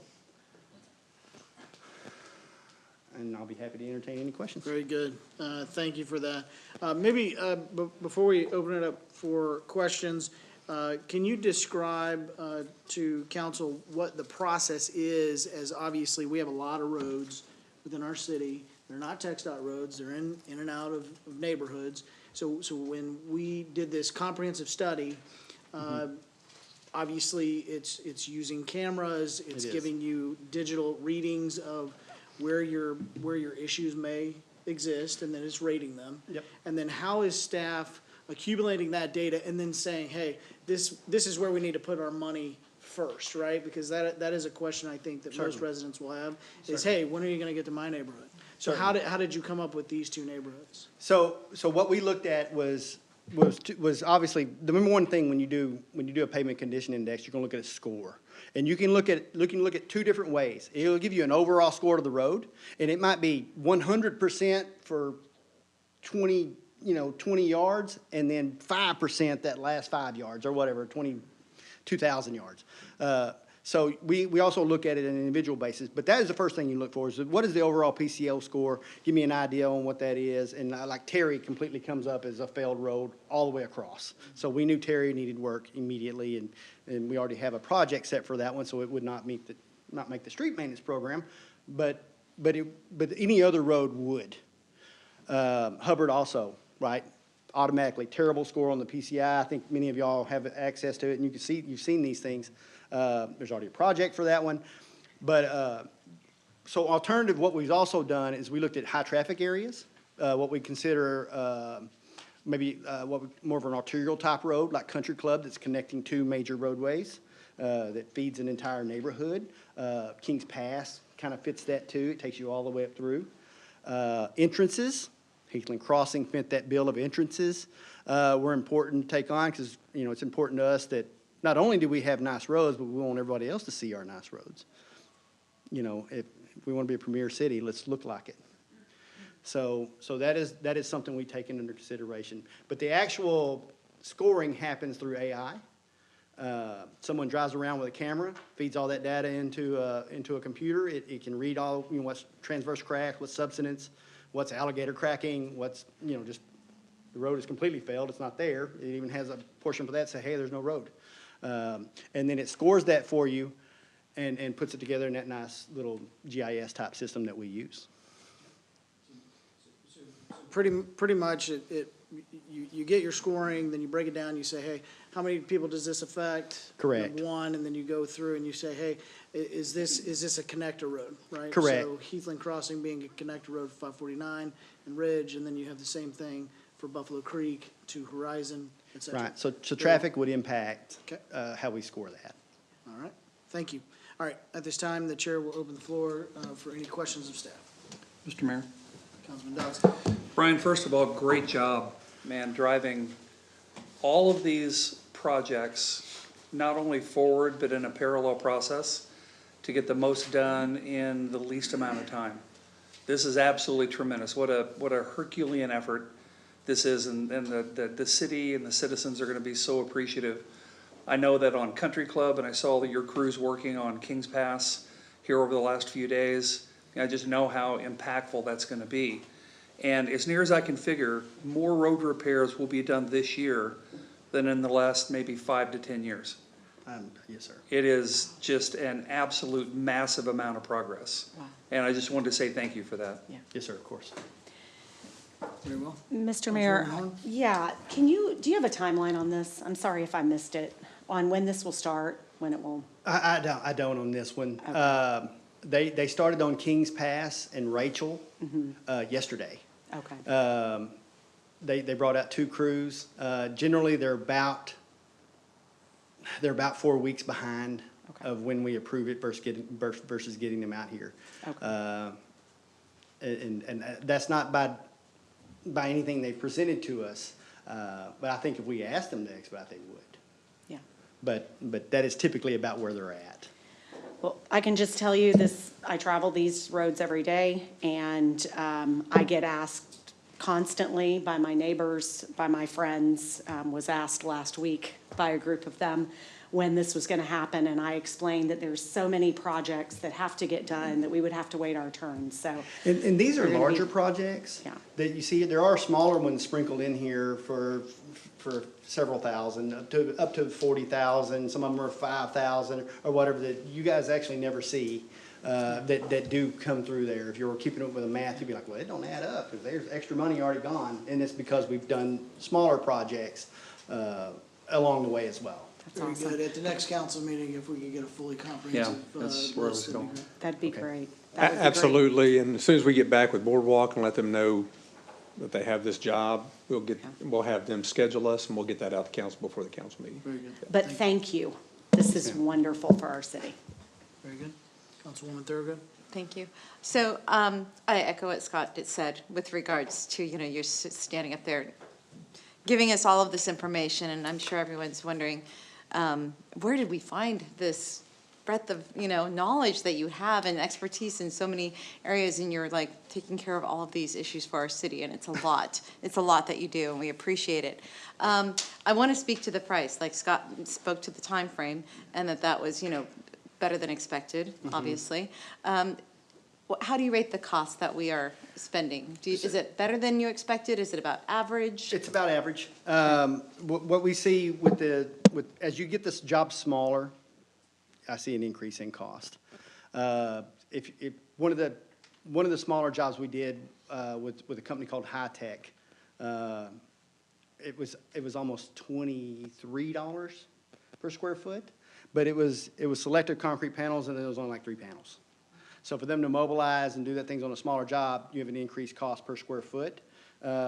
These are fairly significant, but they are comparable to the size job I would expect for the cost to be, if that makes sense. Okay. You're satisfied with the cost? I am. I'm satisfied with the cost and also the level of work we're getting from this company. But actually, the vendors we've all used have been great, to be honest with you. I don't want to single anybody out, to be honest with you. They've all been great. All right, very good. Any further questions for staff?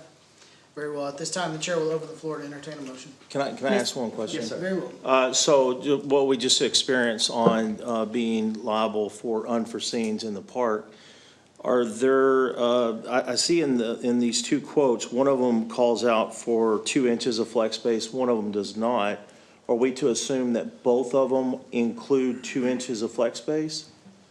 Because, there's subgrade concerns, patching over something. Yeah, so they've referenced it differently in the second quote. He just referenced it in the tons versus the inches. Yeah, I see that, and one of them, they had a total tonnage, and the other one they did not, but of course, I did the math, and for me, I can understand this and the scope, and I can qualify that it's fair and reasonable, but obviously, like Michelle had mentioned or said to you, you have a process of qualifying these.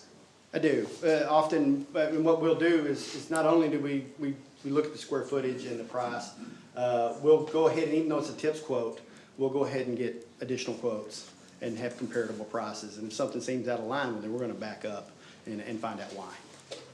And we have, the staff and the city has lab to test the subgrade in these areas that we're patching? If we were doing areas of subgrade where we needed compaction tests, but if we're using flex base, we just compact it. Okay. This is only a selective panel replacement. Yeah, my only 2 concerns is patching something that could have the possibility of failing again, to where we're not spending money on something that has an underlining issue.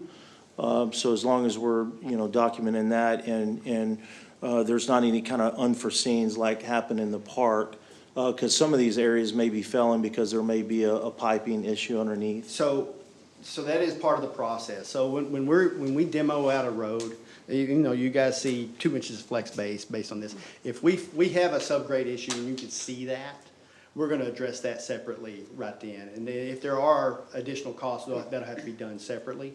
Often there is not. Okay. Thank you. Great question. All right. Any further questions? All right. At this time, the chair will open the floor to entertain a motion. Mr. Mayor, I'd like to make a motion. Motion?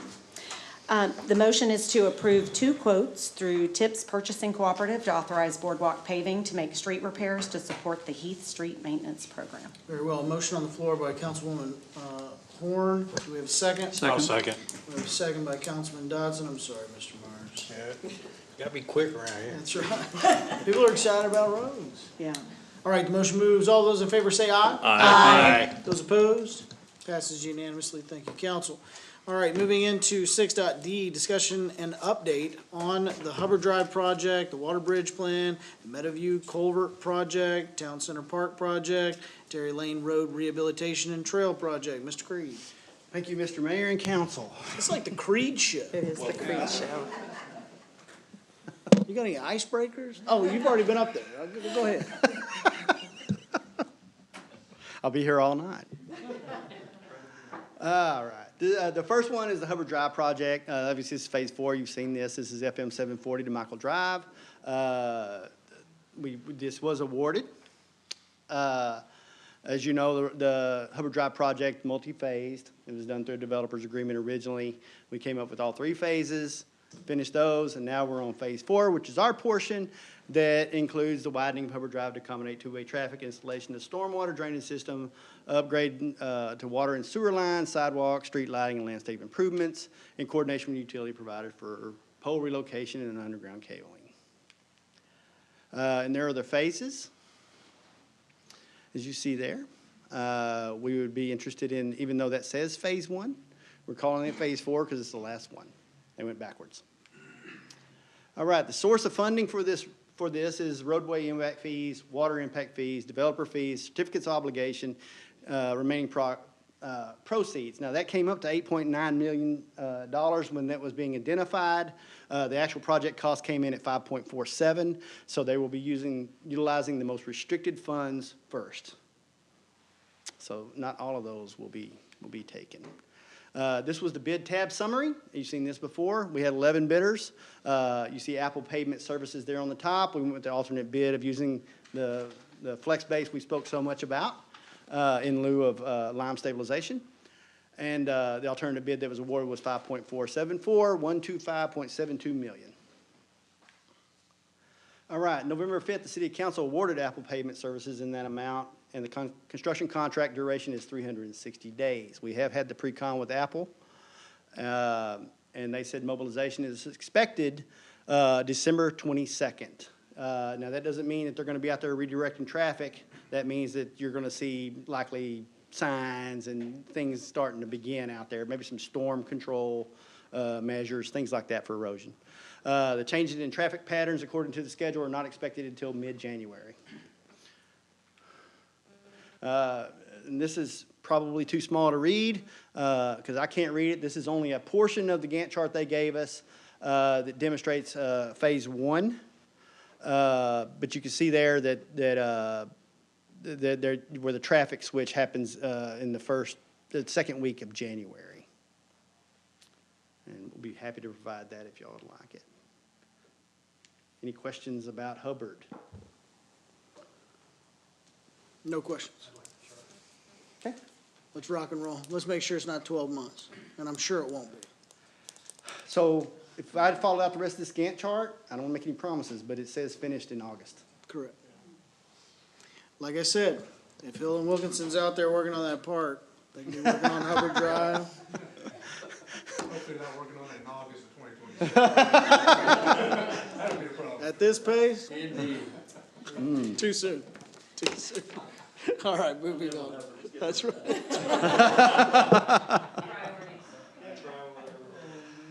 All right, the City of Heath Bridge Plan. We're all fairly well of this. The current condition, City of Rockwall supplies the city with water through a pump station located just south of I-30 in Rockwall. It's behind Shenanigans, if y'all are ever interested, go look at it.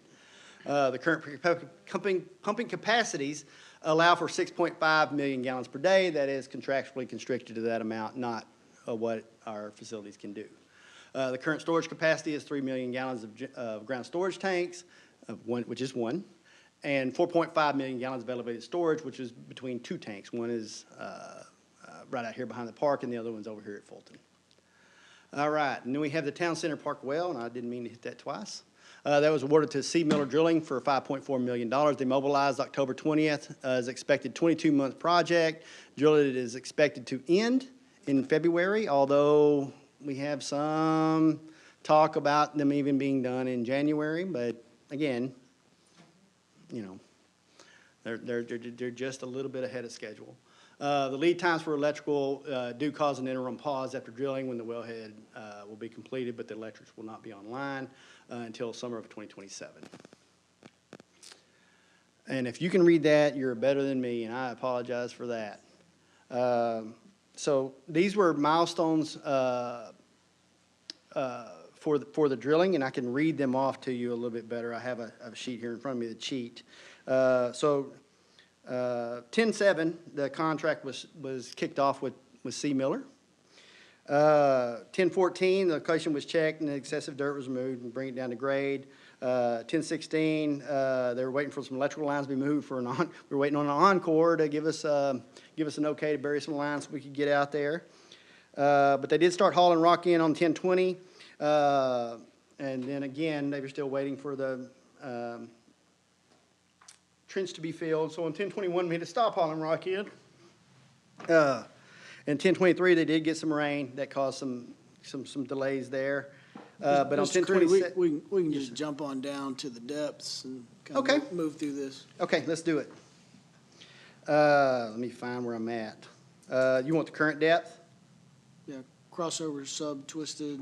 So, yeah, that was an event. The crossover sub twisted in half. They had to get some fishing tools, go down there and fish the drill stem back out of the hole because it snapped off. Those are pretty neat events. It's amazing to me they're able to do that, but the old well drillers do that too. They run those fish down through there. That's amazing. But they should have, I wasn't able to get confirmation from C. Miller today, but they were on track to make their final depth with their pilot hole today. And so, once that happens, then they're gonna perform the E-log, which will tell them what the TDS is and the district stratifications of that aquifer. You know, an aquifer is just imagine an underground river, but it stratifies like anything else. So anything that has total dissolved solids will generally be the older water on the bottom, like it stratifies. I don't know how to explain it better than that, except for if you've seen the old Tom Clancy movie about a submarine that talks about a thermocline in the ocean. A thermocline is a separation of the water due to temperature. This would be a separation in the water due to how much solids is in the water. So we want to find out where that bad portion is and stay above it. So this will give us the mineralic content, at least down to that depth? to the bottom of the aquifer, yes, sir. Right, right. Because we had initially imagined that this would be drilled up to 3,400 feet. So you're saying this is only going to go down to 2,500 feet? No. Yeah, no, it's. No, they had reached 2,800 feet when the sub twisted off. Gotcha. So they should have been at the bottom, whatever that is. I mean, the projected depth was 3,480. They were actually drilling 60 feet below whatever the bottom of that bedrock of the aquifer was. I don't have that information. That's fine. But that is what it's got to occur. Right. After that occurs, they pull out of the hole with the pilot, with the pilot stem, and then they're gonna do their E-log, and then they'll begin reaming that hole out to the 17-inch full bore to drop the casing in. On the fifth, they were at 2,900 feet. Correct. So Brian, when will we get a feel for the flow out of this particular well? After they do the reaming and we get to the 17-inch hole, or will they be able to estimate that based on the pilot? So you're gonna get a somewhat of a portion of that through the geological study when they run that. Right. However, I think the true test is gonna be the 36-hour pump test. Yeah. When they drop that in there and you actually see what the drawdown is, what can the well support, is when you'll really get that data. So again, they'll be able to do that just with the pilot hole, not with, they'll only be No, able sir. to do that with the 17-inch. Right. Got it, Yeah, the okay. pilot hole is gonna tell us, hey, we got down there and there's, it's center of the earth, there's folks living there, we can't have this well. Gotcha. Except Yetis and things like that, yeah, from the Star For Trek. those of you things. online, he's just kidding. We don't want to be on TikTok or any other streaming. We're just looking for water. Thank you. I would like to note the mayor asked me to break the ice. Yes, correct. That was what we call an icebreaker here in Heath, Texas. Thanks, Brian. Can I ask a question? Or is it not question time? I'm sorry. No, my question was this, so I asked at the beginning, like, what happens if we do all this drilling and there's no water? Are you saying for sure there's water? Yes, there's water. Okay. Well, I mean, you should have led with that. That's a pretty big deal. Good job. We picked the right spot. There's water. We don't know the yield or the quality yet. Okay, but, I like cup half full. Yeah. Understood. Okay, I'll move along. For water wells 2 through 4, the council awarded the scope of work for Kimley Horn to begin the design on these wells on 10/28/25. Site planning, survey, geotechnical work is currently underway. That is, to my understanding, all on schedule. I talked to Kenny Fryer today. He was a little ill, but he said the work's going just fine. They're coordinating with Garver. As you know, y'all also awarded on August 26th to have a 1.5 elevated storage tank built on Governors over down at Heath Golf and Yacht. So that is one of the locations of the well, and they've developed a site plan. So it's good to see our engineering firms that are working together. For well yard on one side, you see there on On the top left, you can see this portion here, this is the laydown yard and the well, that designated out for the well to be drilled. And this would be the elevated storage tank here. And this is Governor's here. So this was where we're at in the design of that. They've already done all their SU and geotechnical and things like that. They had a few questions, and they're working on some water modeling, but other than that, they are, and I hesitate to even tell you, but Garver says they're 2 weeks ahead of schedule currently. Hey, Brian, when do we get the blessing by TCEQ for these 3 wells? So once we get, the 3 wells will be beyond, after design. Right. When we get to 90% design, which is essentially 100%, they will submit that to TCEQ, and then at that point, they will say whether or not, they approve. Terrific. Thank you. But I wish I had that in front of me for the wells. I apologize, I don't. But it would show the 90% schedule on that. Again, this is the other one, the 3 million gallons ground storage tank that is essentially a twin to our existing storage tank up there in Rockwall. It's right here. Again, they've working together and they decided this is the well yard here, and this is where the tank will be built here. They are working through subcontractor pricing right now to get us OPCCs on this. And because we think there might be a little bit of cost savings there to be had. So we're hopeful for that. Significant. Oh, any questions about the bridge plan? Very good. Any questions? I think this is pretty well thorough. The only question I have is there any update or status on the collaboration with Rockwall for that shared tank? So we have an executive session item tonight to bring you up to speed on the water contract. And Got it. so, yes, sir. Okay, And thanks, Steve. And it's going great. It is going, almost said it was going well, but I didn't want to throw a pun out there. It's going great.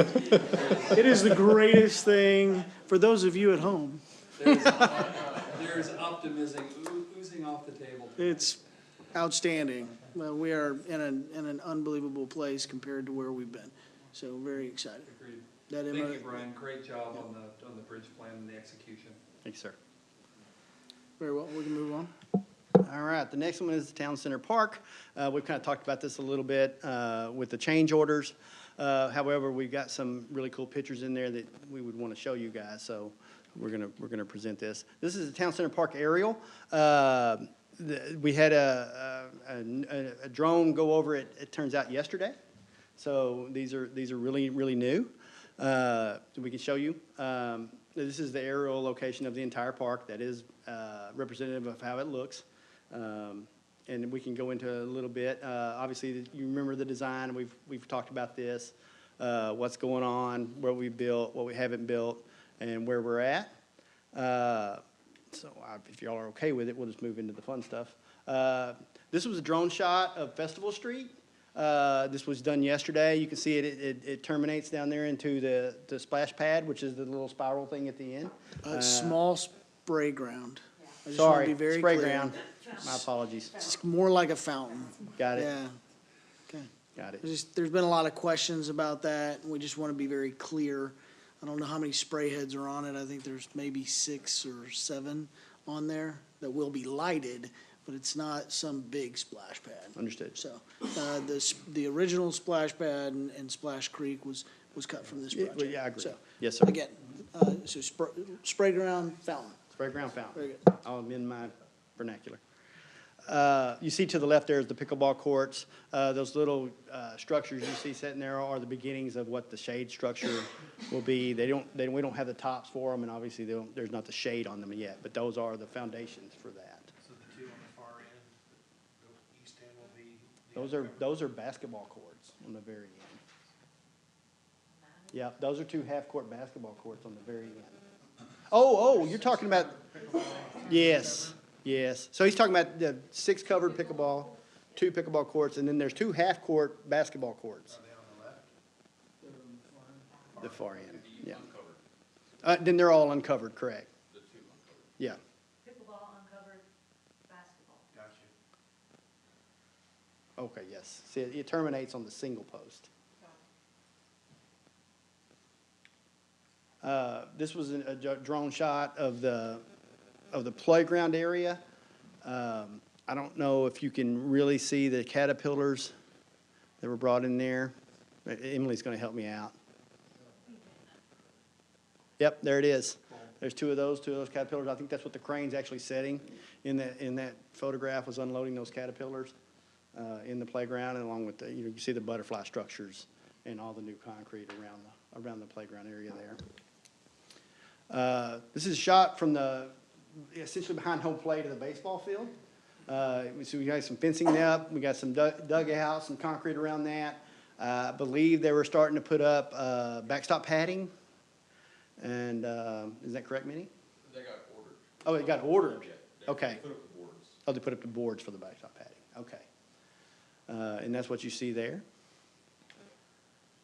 This is the pond, so this is essentially what everybody's been calling the entrance of the park, where you're gonna see the Heath sign in this area, and you come up through here. It doesn't look like much right now, but it will. And then another shot of the entire park kind of pulled back that shows the Dry Creek area we spoke of, where those change orders occurred. And you can see the new trail that comes down and terminates at the end of the road here. And this is the Dry Creek area that it will be have native grasses in it. That is part of our spring work that will have to be done, because that's hydro seeding and it has to be warm. Oh, any questions about the park? No. I know some of you got to walk around it today, so you'll probably know as much as I do or more. Councilwoman Horn? Yeah, I just want to make a comment that I also got to tour the park today, and it is going to be an amazing centerpiece for our community. And I thank everyone involved in making sure that, it gets done and it gets done right. So it was really impressive. Very good, thank you. Okay, Mr. Creed? All right. I only made one slide for the Terry Lane reconstruction. I had an entire agenda item for this.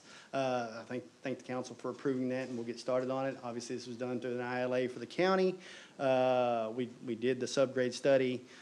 We evaluated concrete and asphalt both. Selected concrete panel replacement was determined to be best for road longevity, and proposal was presented tonight for construction. It was passed. Thank you, guys. All right, so Terry Lane Trail is something we've been working on.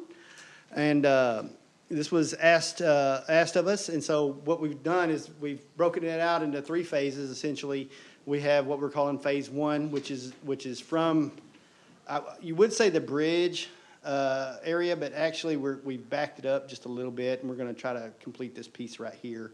This is where our lift station actually is, and bring that on down, and do this here. Phase 2 is the portions that are mostly already platted and do show a 10-foot trail easement. I think this property here does not. So we're gonna have to work through issues here for this one, and I'm not sure about this lot right here. I haven't been able to find the plat on it here, but I believe all this was platted as LaRusso, phase 1 and 2, and it does show a 10-foot trail easement already there. It would just require construction.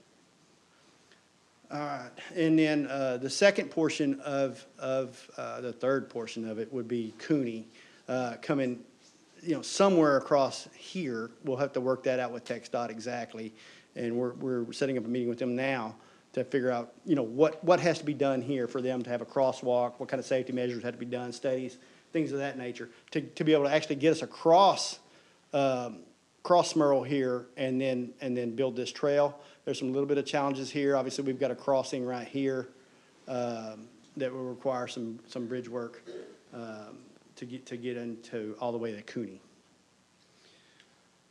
All right. Well, sorry, I'm getting tired. Staff walked phase 1 with an engineering firm. We walked all the way from our lift station all the way down to Terry Park, trying to identify some challenges or hazards we might see, what we had to do, and what we determined was one, the right-of-way is not the same size all the way down, which is pretty fun, and 2, if we built the trail close to the road, there's going to be an elevated expense to enclose all that storm. So we would like to, so from that, we determined we need to meet with residents. Commissioner Lichty was kind enough to meet with most of the residents already and had buy-in on this project. So we wanted to meet with them and figure out what did that mean? You know, where could we put it on your property? Because obviously it's going to impact substantially, you know, the price of this and the engineering part of it. And so we held that meeting. We had 7 households attend. It seemed positive to me. And so what we would like to do is next step, staff is securing right-of-way signatures from residents. We're going to contract with our engineering firm here that has a survey crew on board. As soon as they provide their right-of-way documents, we're going to go out and knock doors and see if we can get those documents signed and get surveys and see what we can do and how we can build it. And that will determine then what has to be built closer to the road rather than far. Because there are some challenges. There's a couple of houses where you have no choice. I think it's Luther, right there where the houses are really close. I mean, you couldn't get off the road. You'd be in their living room. There's some similarities that you would see on Hubbard Drive as you go towards McCrumman Estates.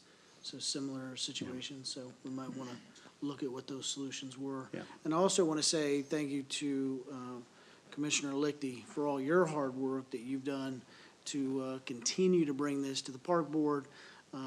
Early on, whenever I was elected, I think it was at one of the first park board meetings that you started talking about, hey, we'll go out and we'll get signatures, and he and some of his neighbors have been doing that and door knocking and getting this group together. So big kudos to Commissioner Lichty for your hard work on this. Thank you. Everybody on Cherryland behind this, we just want it done. It's very dangerous. We want it as well. Thank you, sir. Thank you so much. Okay. All right, Mr. Creed? And I just want to say, I still want to keep the commissioner in the loop and keep working together on this. He's been instrumental and Very much so. quite frankly, I need him. All right. Do we have any questions, council? At this time, the floor is open. Just one, Mr. Mayor. Councilman Dodson? Brian, on the Hubbard Drive project, there looked to be an additional $3 million that was budgeted that looks like will be able to be captured. Do either you or Mr. Alexander know where that might be directed towards? Councilmember Dodson, we have not discussed that yet. You're right. There is a variance, positive variance. Yeah. Great news, that we will be able to repurpose toward other projects. And so, we, quite frankly, just have not internally discussed where that might go. Right. But we will look to that and bring a recommendation back to City Council. I reckon we have some capital projects that may be cross-purpose for. Yes, sir. Let me say this, to be even more clear. It's very much understood that this is the hope and the will of the people. It's an amenity that is so unique to the city of Heath, and we want to make it accessible. We also want to connect it to our town center park, and so it's very much heard and understood. And yes, absolutely. I think the direction's there. I think Mr. Alexander and his staff have heard us loud and clear on Terry Lane and trying to get a trail there. Yes, sir. All right, any questions for staff? Very good, thank you, Mr. Creed. All right, if you guys would, let's give a round of applause to Mr. Creed. This was Mr. Creed. Listen, he's never gotten a round of applause, man. You better soak it up, man. Soak it up, because we'll be talking about trails tomorrow. That's right. All right, very good. We'll move into agenda item 6.e, presentation and discussion on the fiscal year 2025 year-end financial report, period ending September 30th, 2025. Mr. Ayers. Good evening, Mayor and Council. Today I present to you the September 2025 year-end monthly financial report. We're going to go over an overview of the general fund, as well as the utility fund, fund balances, capital project summaries, and the legal expense trend, as well as the quarterly investment performance at year-end. Here you have a comparison between fiscal year 2025 and 2024. Property taxes at roughly 6.5 million. And last year was 5.7, which is approximately an $800,000 increase. That's largely due to the de minimis rate that was adopted for the fiscal year. The sales tax revenue in comparison to last year, your next major revenue source was roughly 16%, 13 to 16% increase from the previous year. If you look at your financial report, and then you have that breakdown there for the following revenue sources listed there. This is just the general fund sales tax trend from month to month. Year end, we collected $177,570, and that also includes mixed beverage sales tax as well. And you just see how that trend just flows from the beginning of the fiscal year to the end. Here's the expenditures by department, breakdown there. We had roughly three divisions that were over their allocated budget, but we'll get into that discussion in the next agenda item. And then you can see there the big downtrend there, and we'll get into that as well, is the city attorney expenses, which dropped roughly 75% from the previous year.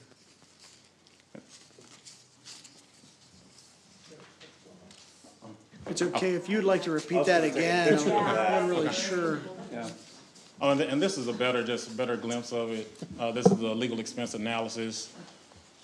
We started off in FY22 at roughly $254,000. We increased substantially in FY24 at $1.3 million. And there we are here in this year-end report at $332,000. The budget was at $400,000. Fantastic. Here's your utility revenue comparison. City charges for water charges was $7.5 million, roughly $250,000 increase from water revenue from the previous fiscal year. The city sewer charges at roughly 4.2, and a $500,000 increase in comparison to the previous year. And a slight difference there on the Buffalo Creek Interceptor, and then you have the other revenue sources down below, which are majors one are your city water charges, sewer charges. And then here's the trend of the water charges. As you can see, just following that trend of water usage, it typically goes down roughly in the December, January, February, March months, which we use the winter averaging formula to calculate the sewer rates for residents. And as we progress into those summer months, they increase substantially. But in September, it was actually lower than the previous fiscal year. And here's our expenses by department. See there, water distribution increased roughly $600,000. Sewer collections increased substantially. We'll get into that discussion in the next agenda item.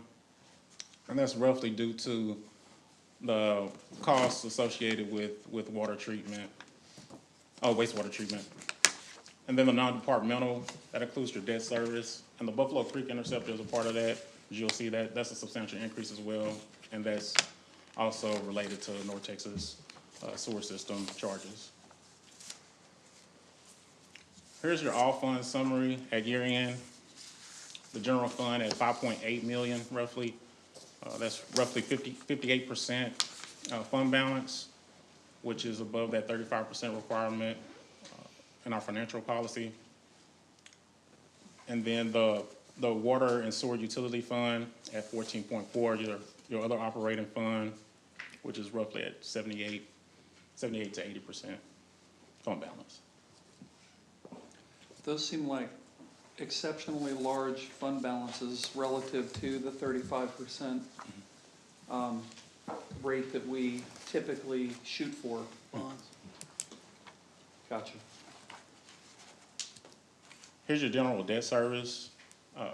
This pays all the debt associated with the general services. That includes your public safety, parks, streets, drainage. And here's all your capital project fund summary. This is your capital project fund summary. Okay, let's kind of hit pause on all funds. Council, are there any questions thus far? Because we're rolling quick, and I appreciate it, by the way. But are there any questions? Because I do have one question. Going back to looking at our utility fund, the one thing to make note of is non-departmental breakdown on your expenditures. And then also, as you look at your expenditures being 4% over budgeted, is the sewer collections, the additional expenditures, is that pre the rate change due to North Texas Municipal Water District interceptor line additional cost? That's actually after the increases. And what happens is, when it comes to the year-end true-up, the true-up actually impacts the next fiscal year just based on billing. So last year's true-up was actually incurred in this fiscal year that we're looking at. And then in FY 26, we'll receive a credit. We've already received a letter from North Texas Municipal Water District outlining that credit for this fiscal year. Right, so I was just teeing you up. I mean, it's in your summary overview to explain that overrun. Okay. Yeah, it'll be in Yeah. in that budget amendment. Yeah. In the next item. Okay. All right. Council, are there any questions all the way up to all fund summary? Very good. Please continue. Just real quick, James, you back up on fund balance, just real quick. Thank you, excuse me. Two items to kind of keep an eye on. I think council already knows this, but just for public certification.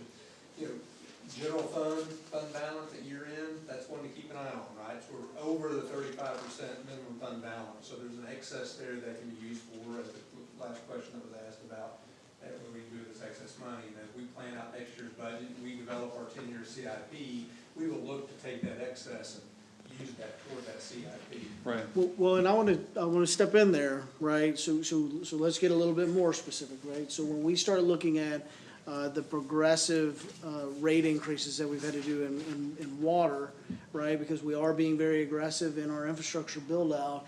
I mean, I think it would be very wise for us as a council to be looking at the financial impact that we could make within those fund balances for those excess to then maybe apply, so then that way we're not taking down, unnecessary debt. Right. So I do know that we do have roads and other things, but when we start looking at, $50 million bond, is there a way that we can create some compression by using excess revenue sources? So That's a great point, Mayor, and kind of leads into the 14 million, which is the other item I think council might want to stay focused on, is what that fund balance number looks like, because there's going to be some money in that $14.5 million as we get done with our analysis of how impact fees have been used toward projects in the past, that will free up some, at least my belief is, it will free up some of that $14.5 million in fund balance to consider exactly what the mayor was just talking about, and that is utilizing some of that money to perhaps buy down a future bond issue. In other words, not have to borrow as much money. Right. Yeah. Thank you, Mayor. are there any other questions on fund balances? Okay. None? All right, very good. And then as far as truing up, this is more of a kind of a CIP question, but obviously, have we taken tide for our impact fees? Oh, yeah, we're actually working on the analysis for the impact fees. It's gonna take us, and I've also been working with it with our external auditors to actually assist with that. And hopefully, the next time we come before you with the financial report, that'll all be done, and we'll show you a clean version of that. Yeah. And that has state regulation behind it as well, so, very good, thank you. Here are your internal service fund. This is for equipment replacement. Funds for the general and utility fund. Those total 1.5 million. And then your special purpose fund, parkland dedication, tree mitigation, Marsh Happy Haven and Farmers Market and the special revenue service, they total 411,000 with total funds ending at fiscal year end at 79.9 million. Here's your capital project summary. This is Legend Drive and Sarita Circle, drainage capital projects, the available balance there. And those are actually coming to a close, or $131,950 available balance there. All your water capital projects and wastewater projects are listed here. The big one that was a part of the water impact fee projects is your Southside Lift Station pump and electrical upgrades. That was completed earlier in the fiscal year at $265,000, right on par with what was budgeted. All your water capital projects total $7 million budgeted. Right now, the remaining balance is at $1.2 million. These are all the projects associated with street projects and your parks capital projects. The big ones are the citywide street improvements and town center park improvements. Right now, we have a little overage in the town center park improvements. That money has already been encumbered to finish that project out. And Brian actually gave an update on those projects, so we're spending down those citywide street improvement program funds down pretty good. Jay and Brian, didn't we have another bridge project that we were contemplating putting into the CIP? Yes, and there actually might be two of them. Okay. You want to address that? Sorry, Brian. Yeah, I know you were. His voice. Yeah. Yes, sir. So I think we have two. Key Drive is a bridge that's going to have to be addressed at some point. We have some erosion undermining issues there. And then also Ridgemont, I believe, is the other one that is very similar to Meadowview with the corrugated metal culverts and the erosion that's happening on the bottom of those, or the corrosion that's Right. happening actually. That could lead to failure. So this would give us a chance to be a little more proactive than reactive like we had to be on Meadowview then? Correct. Right, gotcha. Correct. Careful having it on your CIP, just in case you do have a failure. If you have an emergency and it's on your CIP, it's not an emergency. You can't, yeah. That's correct. All right, thanks, Brian.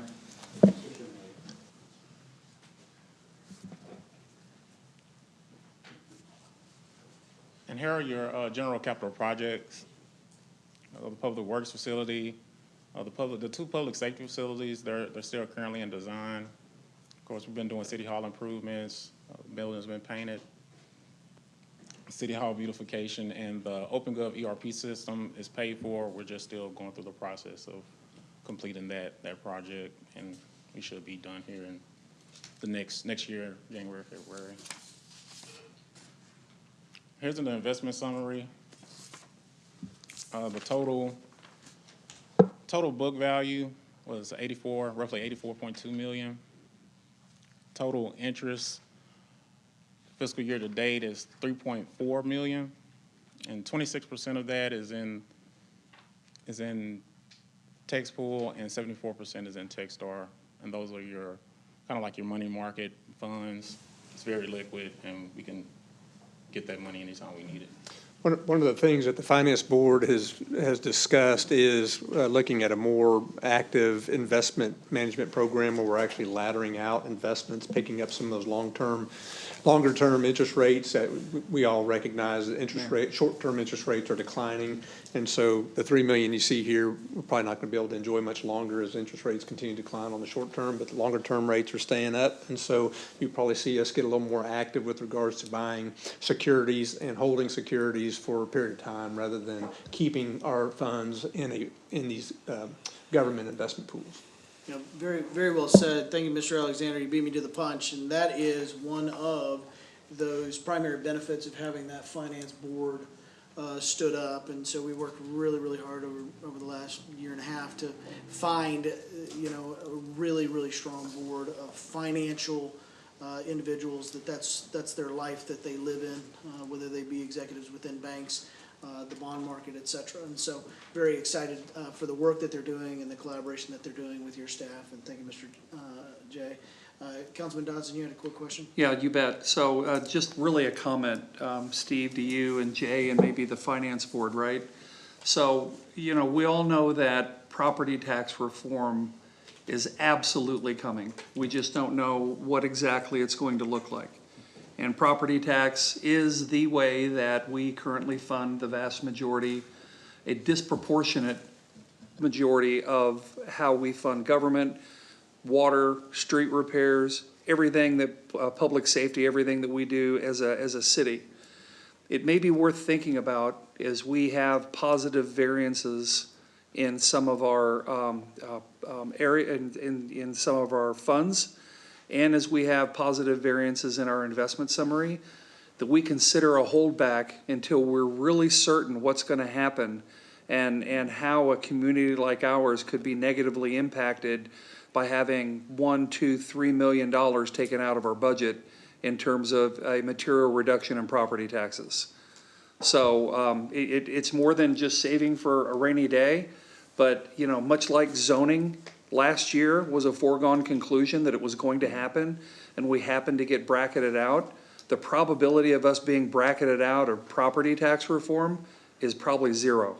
So we should just consider that in the planful way that we look at accretive funds so that we may be able to continue to operate our city until it's fully understood what is going to offset the reduction in property taxes.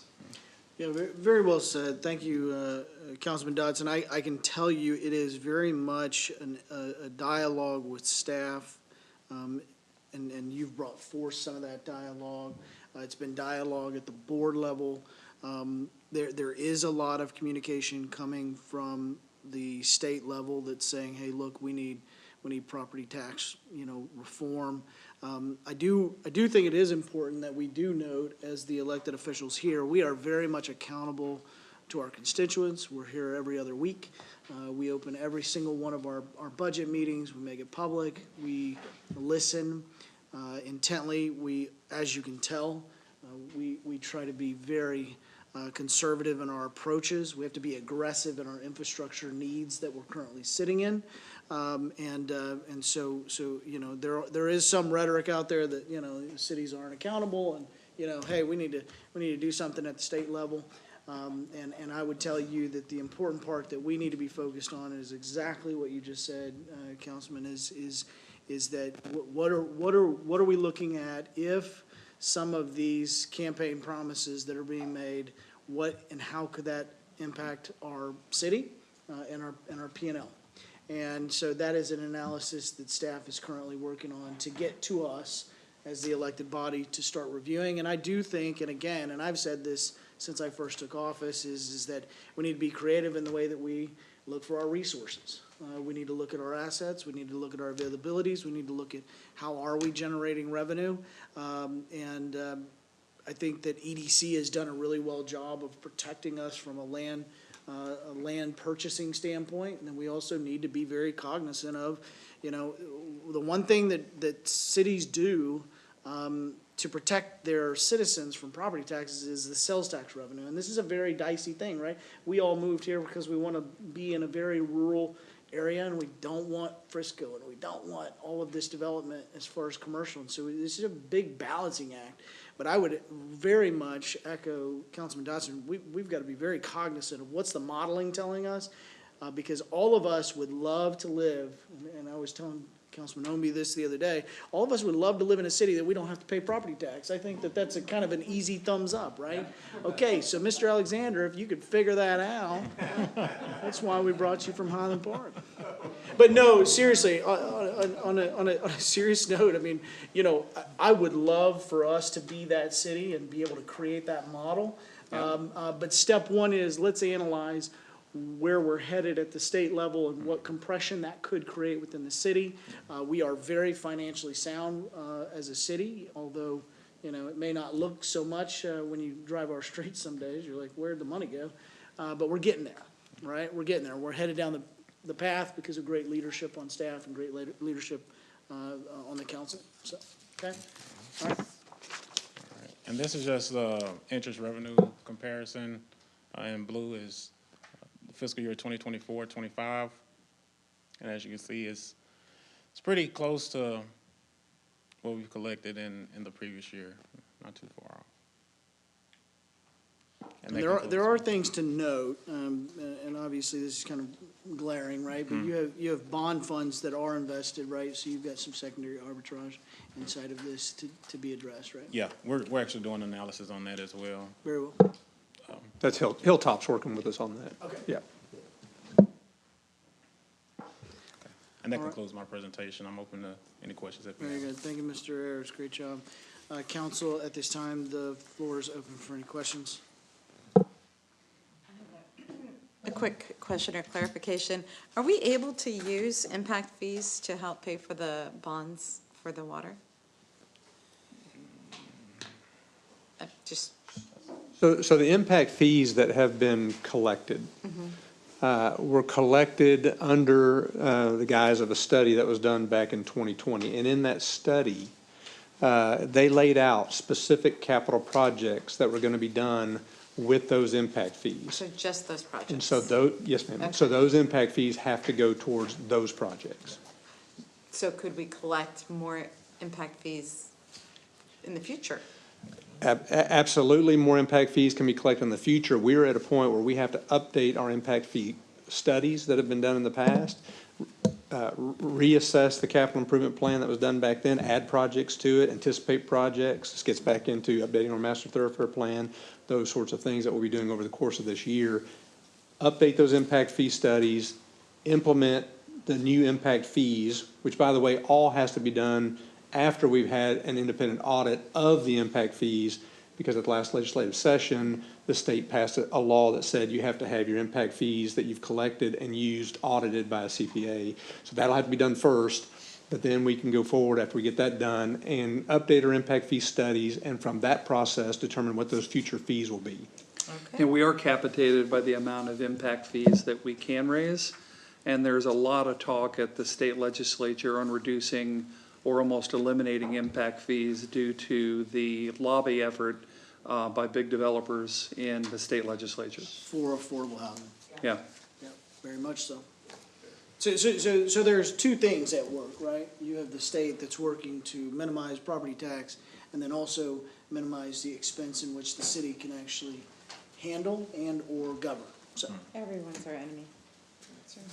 I wouldn't say they're our enemy. They're great individuals working hard at the state level.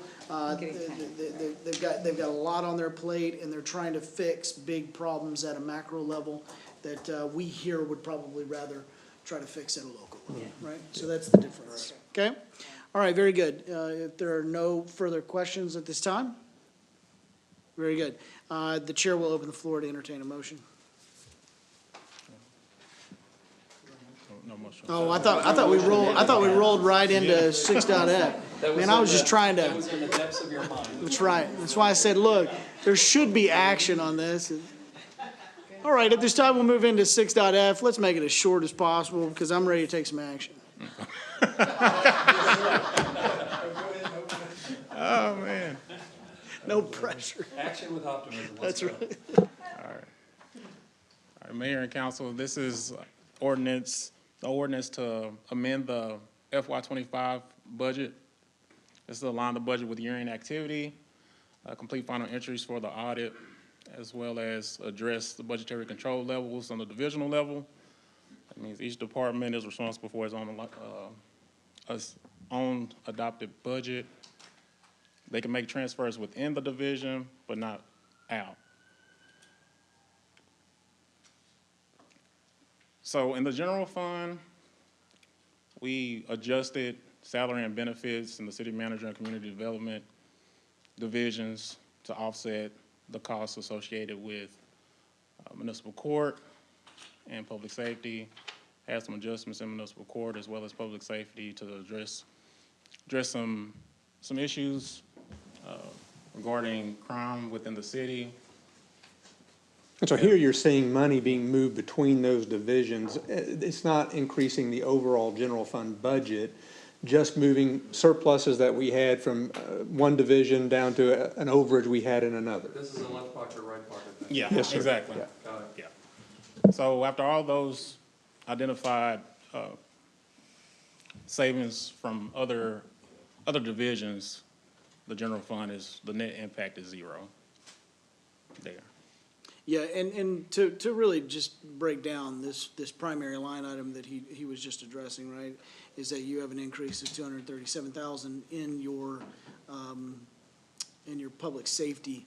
So when we did have those issues that were happening, where we had some burglaries, we did man up, if you will, right? From a police force standpoint, we increased our manpower to, typically we have 2 officers on patrol at any given time. We obviously had patrol ongoing all night long, a lot of overtime. Yeah. We had trail activity, we had people on the roadways, et cetera. Purchase some equipment that we had not planned for. We also did purchase some equipment. So you've got LPs, you've got also a trailer that has LP as well as speed monitors. So anyway, so just for clarity purposes on that one. Okay.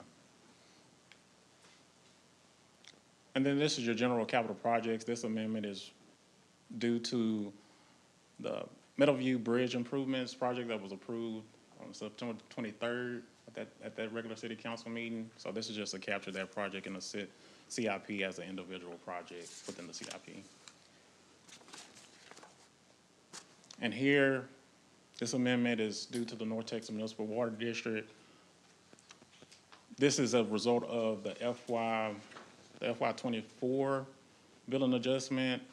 There was a $150,000 gallon increase from what was actually budgeted for the previous fiscal year. So that's being captured here.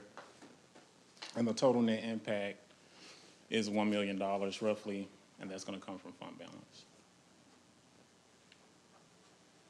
And staff recommendation is to approve ordinance 251209B, amending the FY25 budget as presented in Exhibit A. See, I was just getting you there faster. Yeah. Again, as I noted earlier too, these non-departmental charges, I know how we're pulling that, but let's get some ledger breakdowns. Okay. Let's get some exposure to it. Okay. Okay? Even if it's not in your PowerPoint, the council needs to see what the ledger looks like. Okay? Some of those, your residents they could be considered very much material. Very good? Okay, at this time, the floor is open for any questions with staff. If there are no questions, then the floor is open for a motion. I can make a motion, Mr. Mayor. Okay? I move we approve ordinance 251209B, amending the fiscal year 2024-2025 budget to incorporate the year-end adjustments as presented in Exhibit A. Very well. We have a motion on the floor as stated by Councilman Omby. Do we have a second? Mr. Mayor, I'll second. Councilman Myers. All right, gentlemen. You are recognized as a second. Motion moves. All those in favor say aye. Aye. Those opposed? Passes unanimously. Thank you, council. All right, very well. Moving into our agenda, item number 7. This is our executive session in accordance with the Texas Government Code, Chapter 551, Subchapter D. The City Council will recess in executive session. This is a closed meeting to discuss the following: 7.A, Section 551.071. Let's have order, guys. 7.A, Section 551.071, consultation with the attorney on a matter in which the duty of the attorney to the governmental body under the Texas Disciplinary Rules of Professional Conduct of the State Bar of Texas clearly conflicts with this chapter regarding wholesale water purchase contract between the City of Rockwall and the City of Heath. Other potential water supply agreements. We are now in executive session at 9:02 p.m.